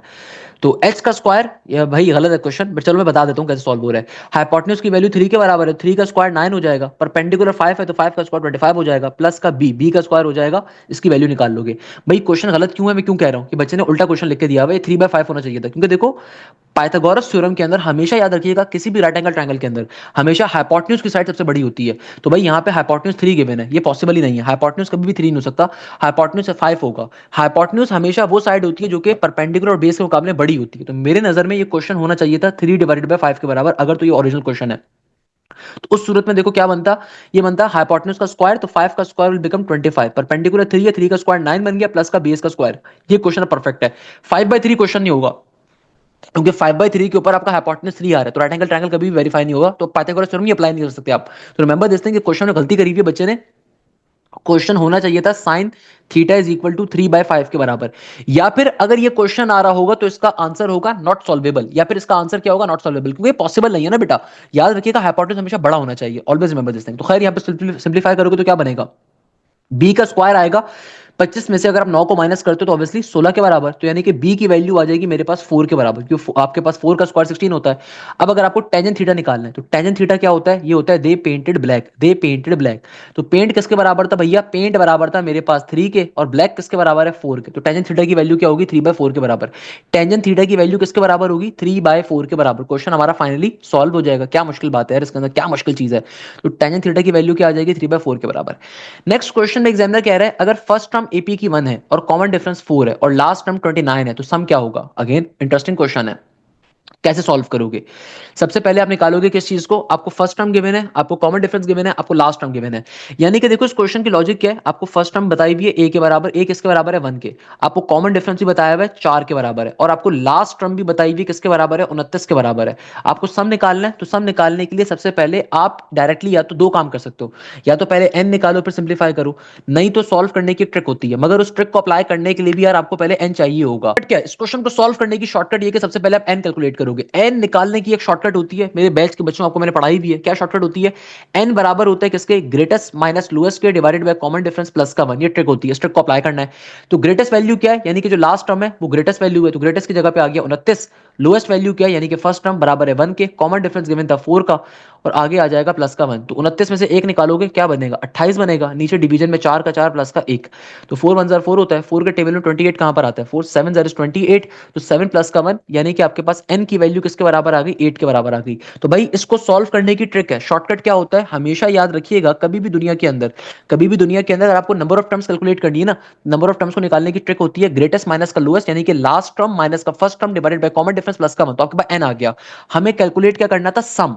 अब सम निकाल लो। सम निकालने के भी दो तरीके होते हैं, एक तो नॉर्मल मेथड है, एक शॉर्टकट है। तो सम निकालने का शॉर्टकट क्या होगा बेटा? सम निकालने का शॉर्टकट होता है, अगर कभी भी आपको फर्स्ट टर्म भी गिवन है, लास्ट टर्म भी गिवन है, तो simple n divided by 2 a plus का l, ये इसकी ट्रिक होती है। n की वैल्यू किसके बराबर थी? 8 के। नीचे डिवीजन में 2 का 2 आ गया। फर्स्ट टर्म क्या है? फर्स्ट टर्म आपके पास आ रही है किसके बराबर? फर्स्ट टर्म में मेरे पास 1 के बराबर, और लास्ट टर्म आ रही थी 29 के बराबर, है ना भैया? ऐसे ही है ना भाई? लास्ट टर्म क्या थी? 29 के बराबर, और फर्स्ट टर्म थी आपके पास 1 के बराबर। तो 8 डिवाइडेड बाय 2, ये आ जाएगा 2 4 जार इज 8, और 1 प्लस का 29, ये आ जाएगा मेरे पास 30 के बराबर। तो सिंप्लीफाई करवा लो, 4 3 जार 12 होता है, 0 का 0 आ गया। तो सम की वैल्यू क्या थी? 120 के बराबर। तो भाई एक बच्चे के पेपर में क्वेश्चन आया हुआ था, तो किसके बराबर आ गई? आपके पास जो सम आ रहा होगा 8 टर्म्स का, वो किसके बराबर है? 120 के बराबर है। ये इस क्वेश्चन की लॉजिक थी। मुझे बताओ इसमें क्या मुश्किल बात है? अरे भाई बताओ ना, क्या मुश्किल बात है? सिंपल सा कॉन्सेप्ट है, कोई मुश्किल चीज नहीं है। नर्सरी क्लास का बच्चा सॉल्व करता है, आपको पता है बात? नर्सरी क्लास का बच्चा सॉल्व करता है हमारे मुल्क के अंदर, कोई मुश्किल चीज नहीं है। अगेन रिपीट कर रहा है, मगर इस क्वेश्चन में एक बच्चे ने जो है ना वो किया हुआ है। बच्चा कह रहा है, क्वेश्चन आ रहा था लिमिट एक्स अप्रोचेस टू 0, ऊपर आ रहा था सर साइन स्क्वायर एक्स, और नीचे डिवीजन में एक्स माइनस का 1 है। तो अब देखो इस क्वेश्चन को सॉल्व कैसे करोगे? बच्चे ने यहाँ पे ये वाला क्वेश्चन बताया कि मेरे पेपर में ये क्वेश्चन आया था। तो भाई इसको सॉल्व, कभी भी लिमिट का अगर क्वेश्चन आए ना, तो जो भी आपकी लिमिट अप्रोच करिए डायरेक्टली पहले डाल के चेक करो। अगर तो डायरेक्टली आंसर आ जाएगा, करेक्ट आंसर होगा। तो भाई देखो, अगर मैं यहाँ पे जहां जहां एक्स आ रहा है वहां पे अगर मैं जीरो को प्लॉट करता हूं, सही है ना? नीचे एक्स की जगह पे भी 0 माइनस का 1, तो साइन जीरो क्या होता है? देखो साइन जीरो बराबर होता है किसके? 0 के। और 0 माइनस का 1 क्या होता है? -1। तो भाई नीचे आपकी प्रॉपर वैल्यू आ रही है, आपका इन्फिनिटी नहीं बन रहा, फंक्शन अनडिफाइंड नहीं हो रहा, तो आपका करेक्ट आंसर क्या होगा? 0 के बराबर होगा। इस क्वेश्चन का डायरेक्टली आंसर आना चाहिए, क्योंकि देखो इस क्वेश्चन में एग्जामिनर क्या कह रहा था कि लिमिट एक्स अप्रोच करिए कहां पे? 0 के ऊपर। तो एग्जामिनर कह रहा है कि sign square X divided by x minus का 1 क्या होगा? तो भाई कभी भी लिमिट का क्वेश्चन आता है तो हम डायरेक्टली पहले तो लिमिट को डाल के चेक करते हैं ना कि फंक्शन डिफाइंड हो रहा है कि अनडिफाइंड हो रहा है। तो यहां पे चूंकि आपके पास नीचे डिवीजन के अंदर इंफिनिटी फॉर्म नहीं हो रहा, जीरो फॉर्म नहीं हो रहा, तो आपने जब डायरेक्टली वैल्यूज को प्लॉट करा, प्लॉट करने पे आपके पास डायरेक्टली आंसर आ जाएगा ना। डायरेक्टली आंसर मेरे पास यहां पे आ रहा है किसके बराबर? तो बेटा देखो यहां पे जब आपने डायरेक्टली अपनी लिमिट्स को प्लॉट किया, तो लिमिट्स को डायरेक्टली प्लॉट करने के ऊपर आपके पास नीचे जीरो नहीं बन रहा, आपके पास यहां पे प्रॉपर एक नंबर नीचे आ रहा है। तो आपके पास ओवरऑल आंसर क्या है? 0 के बराबर है। कोई मसले की बात नहीं, ये प्रॉपर आंसर है भाई, आपका करेक्ट आंसर आ रहा है। बहुत सारे बच्चे गलतियां करते हैं, यहाँ पे एल हॉपिटल रूल अप्लाई कर देंगे। भाई एल हॉपिटल रूल उस वक्त अप्लाई होता है कि अगर लिमिट अप्लाई करने के ऊपर आपके पास नीचे जीरो आ जाए। तो यहाँ पे जीरो थोड़ी आ रहा है नीचे लिमिट अप्लाई करने के ऊपर, आपके पास तो नेगेटिव 1 आ रहा है ना। ऊपर जीरो आए उसका मसला नहीं है, ऊपर जीरो कभी भी आ सकता है, ऊपर जीरो आएगा वो प्रॉपर आंसर है, क्योंकि जीरो एक प्रॉपर नंबर होता है। हाँ डिवीजन में कभी जीरो नहीं आना चाहिए, अगर डिवीजन में जीरो आता तो मैं एल हॉपिटल रूल को अप्लाई करता ना। यहाँ पे डिवीजन में जीरो थोड़ी आ रहा है, डायरेक्टली सॉल्व हो गया क्वेश्चन। नेक्स्ट क्वेश्चन में एग्जामिनर कह रहा है, नेक्स्ट क्वेश्चन में एग्जामिनर आपसे क्या कह रहा है? नेक्स्ट क्वेश्चन में एग्जामिनर कह रहा है कि भाई derivative of ln cos square x divided by 2x plus का 1। अरे भाई डेरिवेटिव का इंपॉर्टेंट क्वेश्चन आ रहा है ये वाला। तो भाई देखो ये सारे क्वेश्चन मैंने आपको बैच में पढ़ाए हुए हैं, तो भाई ये एक एक चीज मैंने आपको बैचेस के अंदर पढ़ाई हुई है, खुदा रहा इनको लाजमी तौर पे। तो बेटा देखो अब नेक्स्ट क्वेश्चन क्या आ रहा है? नेक्स्ट क्वेश्चन में एग्जामिनर हमसे कहता है derivative of ln cos square x divided by 2x plus का 1। Not sure about the values but similar to this. कोई मसले की बात नहीं मेरे प्यारे बेटे, आपने शेयर किया क्वेश्चन, बहुत बड़ी बात है। एग्जामिनर कह रहा है ln cos स्क्वायर x, और नीचे डिवीजन में था 2x प्लस का 1, कहता है सर इसका डेरिवेटिव लेना था। अब देखो डेरिवेटिव का मोस्ट इंपॉर्टेंट क्वेश्चन आ रहा है, इसको कैसे सॉल्व करेंगे? अगर मेरे पास ये क्वेश्चन पेपर में आ रहा है ना, तो इसको सॉल्व करने का तरीकेकार क्या है? इसको सॉल्व करने का पैटर्न क्या होगा? किस पैटर्न के ऊपर हम इसे सॉल्व करेंगे? सिंपल तरीके से डेरिवेटिव का डिवीजन फॉर्मुला अप्लाई करेंगे। तो डेरिवेटिव का डिवीजन फॉर्मुला ये कहता है कि जो भी नीचे वाली टर्म आ रही है उसका आपने नीचे स्क्वायर कंडक्ट करना है। कर दिया सर। अब नीचे वाली टर्म को एज इट इज एक दफा ऊपर लिखेंगे, लिख दिया सर। अच्छा ये n इज इक्वल टू जो 8 आ रहा है ना, इसको मैं मिटा रहा हूं जरा, सही है? n इज इक्वल टू 8 को मैंने यहां से जरा रब कर दिया भाई, मैं डायरेक्टली लिख देता हूं n इज इक्वल टू 8 था। खैर अच्छा, अब जो ऊपर वाली टर्म आ रही है उसका डेरिवेटिव लोगे, तो भाई ln cos स्क्वायर x का डेरिवेटिव क्या होगा? ये होगा सिंपल तरीके से 1/cos² x, और बात यहाँ पे खत्म नहीं होगी। अब cos² x का डेरिवेटिव लोगे तो डेरिवेटिव का पावर फॉर्मूला ये बन जाएगा सिंपल 2 cos x के बराबर, और फिर cos x का डेरिवेटिव क्या होगा सिंपल sin x के बराबर। तो हमारे पास ln cos² x का डेरिवेटिव आ गया। ln cos² x का डेरिवेटिव क्या होगा 1/फंक्शन, ln का फॉर्मूला 1/फंक्शन, फिर फंक्शन का डेरिवेटिव लोगे तो cos² x का डेरिवेटिव क्या होगा, डेरिवेटिव का पावर फॉर्मूला, पावर को पहले लिखा, पावर में से माइनस करके लिखा, फिर बेस का डेरिवेटिव ले लिया, सही है ना। तो cos x का डेरिवेटिव नेगेटिव का sin x होता है, सॉरी। ओके, आगे क्या होगा, आगे माइनस का साइन लगाओगे। अब जिस टर्म का डेरिवेटिव ले चुके हो उसको एज इट इज रहने दोगे, और जिस टर्म का डेरिवेटिव नहीं ले उसको डेरिवेटिव अप्लाई करोगे। तो बच्चों देखो भाई, 2x+1 का डेरिवेटिव क्या होगा, 2x का डेरिवेटिव होगा 2 के बराबर, और +1 का डेरिवेटिव होगा 0 के बराबर।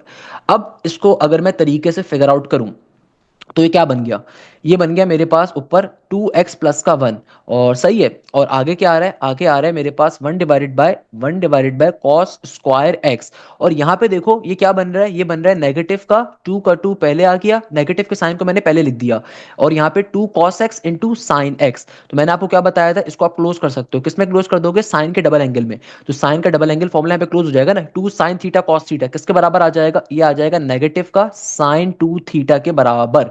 इसको मैंने क्लोज कर दिया। फिर आगे क्या आ रहा है, आगे आ रहा है माइनस का साइन, और ये आ गया 2 इंटू ln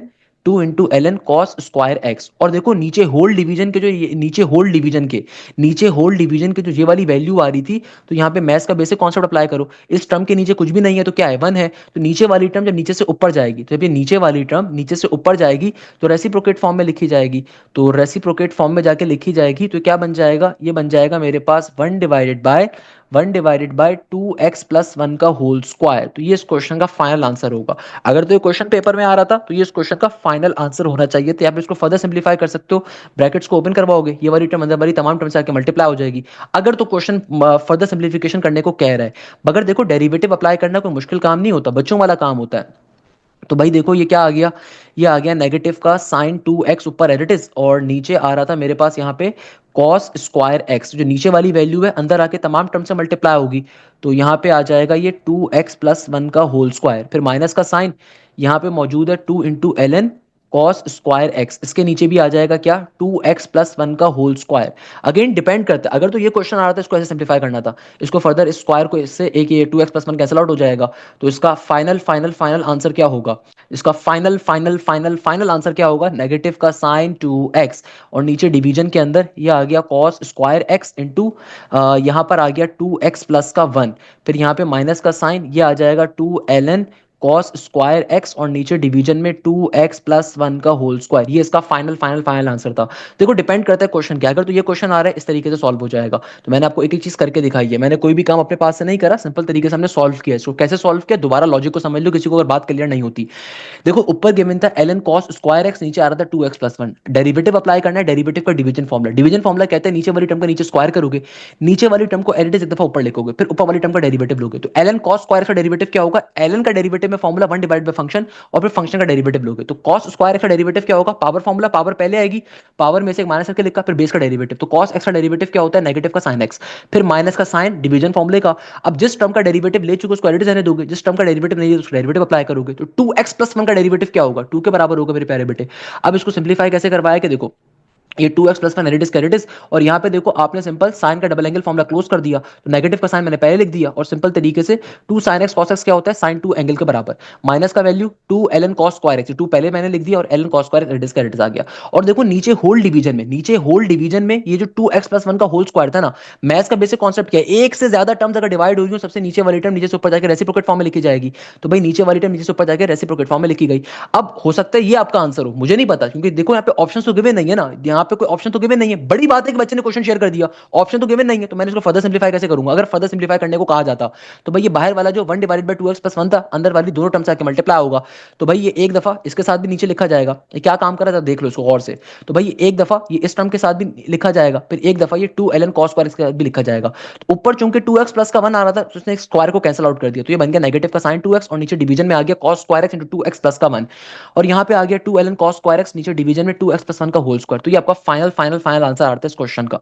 देखो भाई, मैंने आपको बहुत तरीके से डेरिवेटिव लेना, इंटीग्रेशन लेना सॉल्व करवाया हुआ है। खुदारा मैं बार बार एक बात कह रहा हूं, ये बड़ी मेहनत से मैंने लेक्चर्स डिजाइन करे आप लोगों के लिए। तो भाई अगर आप में से किसी बच्चे को डिफिकल्टी होती है डेरिवेटिव करने के अंदर, इंटीग्रेशन के अंदर, ये सबसे इंपॉर्टेंट कॉन्सेप्ट है, तो भाई लाजमी तौर के ऊपर कोशिश करनी है इनकी ज्यादा से ज्यादा प्रैक्टिस करने की।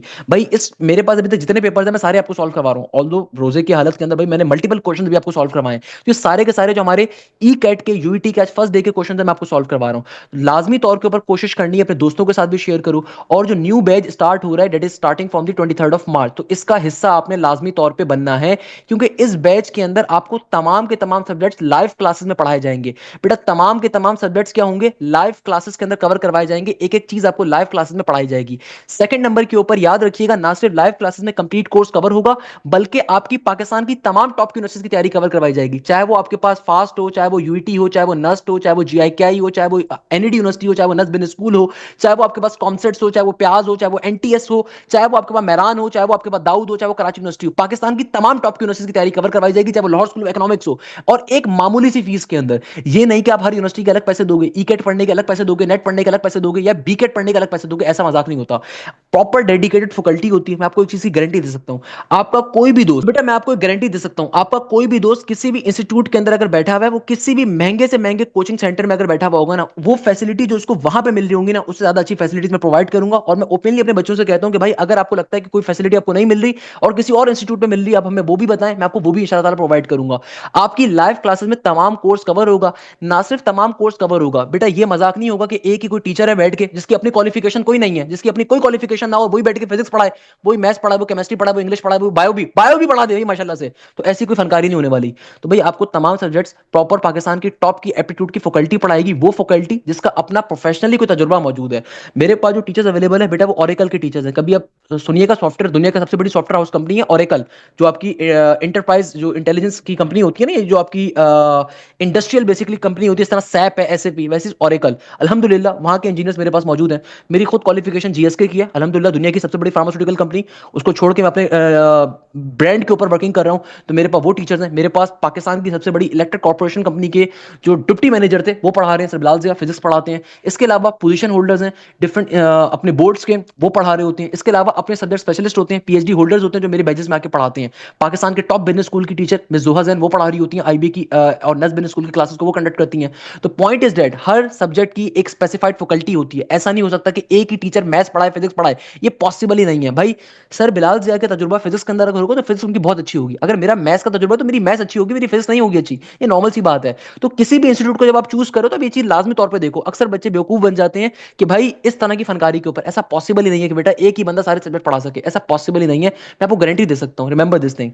सही है। सेकंड नंबर के ऊपर इस लाइव क्लासेस के अंदर होगा क्या, आपकी तमाम यूनिवर्सिटीज की तैयारी कवर होगी और आपका कोर्स मल्टीपल टाइम्स कवर करवाया जाएगा। एक दफा नस्का नेट 3 के लिए, फिर नेट 4 के लिए, फिर फास्ट के लिए, फिर जीआईकेआई के लिए, फिर एनईडी के लिए, मेरान के लिए, तो मल्टीपल टाइम कोर्स आपका कवर होगा। तो लाजमी तौर पे आपने इस बैच का हिस्सा बनना है। आप लोगों को सबसे बड़ा फायदा ये होगा कि भाई नस्ट की ई कैट की क्लासेस प्लस बी कैट की क्लासेस दोनों इस बैच में प्रोवाइड की जाएंगी। आपको तमाम सब्जेक्ट्स की लाइव क्लासेस मिलेंगी। अगर आप में से कोई बच्चा फिजिक्स की तैयारी कर रहा है, फिजिक्स की लाइव क्लास भी होगी, मैथ्स की भी होगी, इंग्लिश की होगी, या फिर वो यूनिवर्सिटी जहां पे केमिस्ट्री या कंप्यूटर का पोर्शन आता है, आपको उनकी क्लासेस भी मिलेंगी। या फिर जहां पे एनालिटिकल रीजनिंग आती है, आईक्यू का पोर्शन आता है, वो क्लासेस मिलेंगी। जहां पे quantitative maths, basic maths, general maths, business maths आती है, आपको वो क्लासेस भी मिलेंगी। तो भाई आपको एक एक चीज प्रोवाइड की जाएगी। और अगर आपको कोई फ्रेंड एमडी कैट का है, प्री मेडिकल का है, तो उसको बताओ कि भाई सर के एमडी कैट के बैचेस भी होते हैं, जहां पे एमडी कैट के बच्चे की कंप्लीटली बायोमेडिकल इंजीनियरिंग की, ना सिर्फ जो इंजीनियरिंग यूनिवर्सिटी है जहां पे प्री मेडिकल का बच्चा अप्लाई कर सकता है, उसकी तैयारी भी होगी, प्लस एमडी कैट की तैयारी भी होगी, नेशनल एमडी कैट की तैयारी भी होगी, Sindh MDCAT, Punjab MDCAT की तैयारी भी होगी। इसके अलावा एकीयू की, आगा खान यूनिवर्सिटी की, नम्स की, आर्मी मेडिकल कॉलेज की, इन तमाम यूनिवर्सिटीज की तैयारी भी आपको कवर करवाई जाएगी। तो लाजमी तौर पे आपने क्या करना है, इस बैच का हिस्सा बनना है, लाजमी तौर पे अपने बैच को ज्वाइन अप करना है इंशाल्लाह ताला। एग्जामिनर कहता है question of the type find sum of food, तो हमने इस तरह का क्वेश्चन ऑलरेडी ऊपर देख लिया। नेक्स्ट क्वेश्चन में एग्जामिनर कह रहा है कि भाई आपके पास एक क्वेश्चन आ रहा था, sir given date 2x² minus का 1 एंड 3,4,5 उसकी या तो आपको डोमेन गिवन है, तो रेंज आपको निकालनी थी। यानी कि आपके पास इस तरह का क्वेश्चन आ रहा था 2x² माइनस का 1 और 3,4,5 उसकी डोमेन थी। तो आपको रेंज बतानी थी। तो भाई रेंज होता है आपका आउटपुट, तो भाई आपका जो भी आउटपुट होगा वो आपकी रेंज होगी। तो लेट्स सपोज अगर मैं 3 को डालता हूँ, 3 का स्क्वायर 9, तो 9 टू 18, 18 माइनस का 1 17 बनेगा। अगर मेरी डोमेन 4 आ रही है तो 4 का स्क्वायर इज 16, 16 इंटू 2 32, 32 माइनस का 1 31 मेरा एक आंसर होगा। 5 का स्क्वायर इज 25, 25 टू 50, 50 माइनस का 1 49 विल बी द आंसर। तो क्वेश्चन यहाँ पे क्लैरिफाई नहीं है, क्योंकि आंसर बच्चा कह रहा है ए कॉमा बी कॉमा सी के फॉर्मेट में था। क्वेश्चन में फिर कोई ना कोई आपको चीज और गिवन होगी जिसके ऊपर हम क्वेश्चन सॉल्व कर रहे होंगे। अच्छा भाई, एक और बच्चे का पेपर आ रहा है, इसमें एग्जामिनर वही कह रहा है, a class of 20 students, teacher want to select 2 students in how many ways he can select. यानी कि भाई एग्जामिनर कह रहा है आपके पास एक क्लास है, उसमें टोटल 20 बच्चे हैं, 20 में से आपको 2 बच्चों को सेलेक्ट करना है। 20 कॉम्बिनेशन 2 आपका आंसर होगा सिंप्लीफिकेशन करने के ऊपर। क्योंकि देखो एग्जामिनर इस क्वेश्चन में क्या कह रहा है, a class of 20 students and teacher want to select any 2 students in how many ways he can select. 20 combination 2 हो जाएगा भाई, अगर 2 बच्चों को आपको रैंडमली सेलेक्ट करना है तो 20 कॉम्बिनेशन 2 मेरा आंसर होगा। तो ऊपर आ जाएगा 20 फैक्टोरियल, यहाँ पे 20 में से 2 को माइनस करोगे, 18 फैक्टोरियल इंटू 2 फैक्टोरियल। तो इसको अगर मैं फर्दर सिंप्लीफाई करता हूं तो ये बन जाएगा 20 इंटू 19 इंटू 18, 18 पे ले जाकर रोक दोगे ताकि नीचे वाला जो 18 फैक्टोरियल आ रहा है वो कैंसिल आउट हो जाए, और 2 फैक्टोरियल 2 ही होता है। तो ये बन जाएगा 2 1 2 एंड 2 10 इज 20। तो 19 10 यानी कि 190, टोटल नंबर ऑफ वेज कितने होंगे, 190 के बराबर। सिलेक्शन का मतलब होता है कॉम्बिनेशन। नेक्स्ट क्वेश्चन में एग्जामिनर कह रहा है, box contain 12 red balls, 8 black balls and 12 blue balls, if one ball is picked up then what is the probability is a black ball. इस क्वेश्चन को ऑलरेडी सॉल्व कर चुके हैं। Next question देखो एग्जामिनर, अगेन देखो जो मैंने आपसे बात करी थी ना, ये वाला क्वेश्चन आपके पास यूईटी के अंदर बहुत ज्यादा आता है। एग्जामिनर कह रहा है integration of cos square 4x into DX. तो सॉल्व करने की ट्रिक क्या है, मैंने क्या बताई आपको, सिंपल तरीके से 1/2 लिखोगे, x का x लिखोगे, कॉस का क्वेश्चन है तो यहाँ पे प्लस का साइन आएगा, फिर एक और दफा 1/2 लिखोगे। जो भी आपका एंगल आ रहा है उसको 2 से मल्टीप्लाई करो तो 4 2 8 बन गया। ऊपर जाओगे साइन को लिखोगे, जो भी ब्रैकेट में वैल्यू लिखी थी उसको आप सिंपल अपने एंगल के साथ लिख दोगे, प्लस के सी के ऊपर आंसर आ जाएगा। अरे भाई सर हाशिम की ट्रिक है। नेक्स्ट क्वेश्चन में एग्जामिनर कह रहा है 5x3 प्लस 6x प्लस 5 का डेरिवेटिव। तो 5x3 का डेरिवेटिव क्या होगा, 5 3 इज 15, एक्स स्क्वायर प्लस के 6x का डेरिवेटिव 6 होगा, प्लस के 5 का डेरिवेटिव 0 हो जाएगा। अगेन वही क्वेश्चन रिपीट हो रहा है। अब देखो रिपीट हो रहे हैं क्वेश्चन, तो इस बच्चे के पेपर में टेंजेंट एक्स गिवन था, sine x plus cos x निकालना था, या साइन एक्स गिवन था कॉस एक्स निकालना था, सेम तरह का पैटर्न है। First term of the geometric series given थी, कॉमन रेशियो गिवन था, सम ऑफ 4 टर्म निकालना था, सॉल्व किया अभी ऊपर। 2 questions are about arithmetic series और स्पेसिफिक टर्म फाइंड करनी थी। 6 और 7 चैप्टर से काफी आया हुआ था, 6 से 7 चैप्टर से चैप्टर 6 फर्स्ट ईयर से था। ये पंजाब बोर्ड की बात की जा रही है, पीटीबी बोर्ड की, रिमेंबर दिस थिंग। कॉनिक से एक भी क्वेश्चन नहीं आया था इस बच्चे के पेपर में भी। ओनली वन क्वेश्चन वाज के स्लोप ऑफ द टेंजेंट निकालना है आपने, और आपको फाइंड करना था स्लोप ऑफ द टेंजेंट, यानी कि आपको एक लाइन गिवन है उसका स्लोप कैलकुलेट करना है। तो निकालने का फॉर्मूला आप लोगों को पता है, सिंपल तरीके से स्लोप निकालने का फॉर्मूला नेगेटिव का a डिवाइडेड बाय b। तो यहाँ पे a किसके बराबर है, 1 के बराबर है, b किसके बराबर है, b बराबर है -2 के, तो नेगेटिव नेगेटिव कट गया तो स्लोप की वैल्यू आ जाएगी 1/2 के बराबर। नेक्स्ट क्वेश्चन में एग्जामिनर एफ एक्स गिवन है 3x माइनस 1 के, यानी कि फंक्शन गिवन था 3x माइनस 1 के, आपको डोमेन की वैल्यू गिवन है 2, 4, 6, तो रेंज निकालनी थी। देखो डोमेन का मतलब होता है इनपुट, रेंज का मतलब होता है आउटपुट। तो अगर डोमेन मुझे 2 गिवन है तो फंक्शन में डालो 3 2 6, 6 माइनस का 1 5 बन गया, एक ये आ गई। फिर अगर डोमेन में 4 डालता हूं तो 4 3 12, 12 माइनस का 1 ये आ जाएगा 11 के, और अगर मेरी डोमेन 6 की है तो 6 3 18, 18 माइनस का 1 17, तो ये मेरी रेंज की वैल्यू होगी। ज्यादातर क्वेश्चन चैप्टर 6 7 से थे, ओके। और आगे कह रहा है बच्चा ये वाला क्वेश्चन अगेन हमने ऑलरेडी सॉल्व कर लिया, limit X approaches to 0 sine square X divided by X square, already solve कर चुके हैं बेटा। और सेकंड ईयर के 2 3 1 से काफी सारे क्वेश्चंस आए हुए थे, चैप्टर नंबर 2 3 और 1 से काफी सारे क्वेश्चन सेकंड ईयर से आए हुए थे। तो भाई ये हमारे पास आज के दिन के क्वेश्चंस थे यूईटी के, ई कैट के 2025 के। जो आज फर्स्ट डे था उसके मैंने सारे के सारे क्वेश्चन सॉल्व करवाए। थोड़ी सी लेंथी वीडियो मैंने बनाई, बट मैंने बेटा रोजे में अपनी तरफ से पूरी कोशिश करी कि आपको एक एक चीज डिटेल में समझा सकूं। मेरी तरफ से पूरी ये कोशिश थी कि भाई आज ई कैट के जितने भी क्वेश्चन है वो सारे के सारे आपको सॉल्व करवाऊं। एक चीज का आप ख्याल रखिएगा, मेरी नजर में क्वेश्चन बहुत ईजी अगर आपने तरीके से तैयारी करी हुई है, अगर आपने तरीके से एप्टीट्यूड को कवर किया हुआ है, ई कैट की, नर्स की अगर आप तैयारी तरीके से करके बैठे हो तो आपके लिए क्वेश्चन बहुत इंटरेस्टिंग है, बहुत सिंपल क्वेश्चन है यार, इसमें कोई इतनी मुश्किल चीज नहीं है। आज के दिन के जितने क्वेश्चन मैंने वो आपको सॉल्व करवाए। सेकंड नंबर के ऊपर मेरा न्यू बैच स्टार्ट हो रहा है 23 ऑफ मार्च से, लाजमी तौर पे आपने इस बैच का हिस्सा बनना है, क्योंकि भाई इस बैच में आपको 3 तरह की मेजर आपको चीजें मिल रही होंगी। सबसे पहले नंबर के ऊपर तमाम के तमाम सब्जेक्ट्स आपको लाइव क्लासेस के अंदर पढ़ाए जाएंगे, तो आपने कोशिश करनी है कि भाई बैच का हिस्सा बनिए, आपको तमाम सब्जेक्ट लाइव क्लास में पढ़ाए जाएंगे। सेकंड नंबर के ऊपर बेटा हमारी जो भी लाइव क्लास कंडक्ट होती है उसकी रिकॉर्डिंग भी आपको प्रोवाइड की जाती है। इसके अलावा आपको कंप्लीट कोर्स की रिकॉर्डिंग भी पोर्टल के ऊपर अवेलेबल होती है, यानी कि अगर आप कोई टॉपिक खुद से कवर करना चाहते हो वो भी कवर अप कर सकते हो। इसके अलावा प्रॉपर्ली टेस्ट कंडक्ट होते हैं, आपके सेम पैटर्न के ऊपर टेस्ट कंडक्ट होते हैं, जैसे नस का होता है, फास्ट का होता है, यूटी का होता है, एनईडी का होता है, मेरान का होता है, आईबीए का होता है। या फिर आपके पास जीआईकेआई का होता है, उन टेस्टों में प्रॉपर टाइमर लगा हुआ होता है, तो आपको सेम तरह का एक्सपोजर मिलता है जिस तरह आपके पास एक नॉर्मल टेस्ट के अंदर आपको एक्सपोजर मिलता है एक यूनिवर्सिटी के टेस्ट के अंदर। तो ये टेस्टों जो भी आपके टेस्ट कंडक्ट होते हैं, इसका प्रॉपर्ली आपको वीडियो सॉल्यूशन भी प्रोवाइड किया जाता है, ये सबसे इंपॉर्टेंट फीचर। इसके अलावा सबसे इंपॉर्टेंट चीज, आपको प्रैक्टिस मटेरियल सारा का सारा हम लोग प्रोवाइड करते हैं, topical past papers with solution हम लोग प्रोवाइड करते हैं। क्लासेस के अंदर आपकी ना सिर्फ लाइव क्लासेस में कंप्लीट कोर्स कवर होगा तमाम सब्जेक्ट्स का, बल्कि साथ साथ आपको पास्ट पेपर्स भी कवर करवाए जाएंगे। इसके अलावा सबसे इंपॉर्टेंट फीचर, आपकी डाउट सेशंस, आपकी डाउट क्लासेस अलग से कंडक्ट होती हैं। आपकी जो लाइव क्लासेस कंडक्ट होती हैं बेटा, वो पाकिस्तान के टॉप की एप्टीट्यूड की फैकल्टी कवर करवाती है। एक एक चीज आपको, डाउट क्लासेस की फैकल्टी अलग होती है, जो कि मेरे ब्रिलियंट स्टूडेंट्स होते हैं जो आज पाकिस्तान की किसी टॉप की यूनिवर्सिटी में बैठे हुए हैं, वो आपकी लाइव क्लासेस डाउट की कंडक्ट करते हैं, और वो आपकी अलग से क्लासेस कंडक्ट होती हैं। वो एक अलग फीचर मैं आपको प्रोवाइड कर रहा होता हूँ। तमाम सब्जेक्ट बैच में कवर करवाए जाते हैं, चाहे वो फिजिक्स हो, मैथ्स हो, इंग्लिश हो, केमिस्ट्री या कंप्यूटर हो, आपके पास पर्टिकुलरली नस बिन स्कूल की मैथ्स हो, नस बिन स्कूल की इंग्लिश हो, या फिर आपके पास क्वांटिटेटिव मैथ्स हो, या जनरल मैथमेटिक्स हो, या फिर आपके पास एनालिटिकल रीजनिंग हो, आईक्यू का पोर्शन हो, एक एक चीज आपको डिटेल में पढ़ाई जाती है, सिखाई जाती है। तो लाजमी तौर पे अपने बैच का हिस्सा बनना है। मैं कोशिश करूंगा इस पर्टिकुलर पीडीएफ फाइल को भी आप लोगों को शेयर कर दिया जाए इंशाअल्लाह ताला।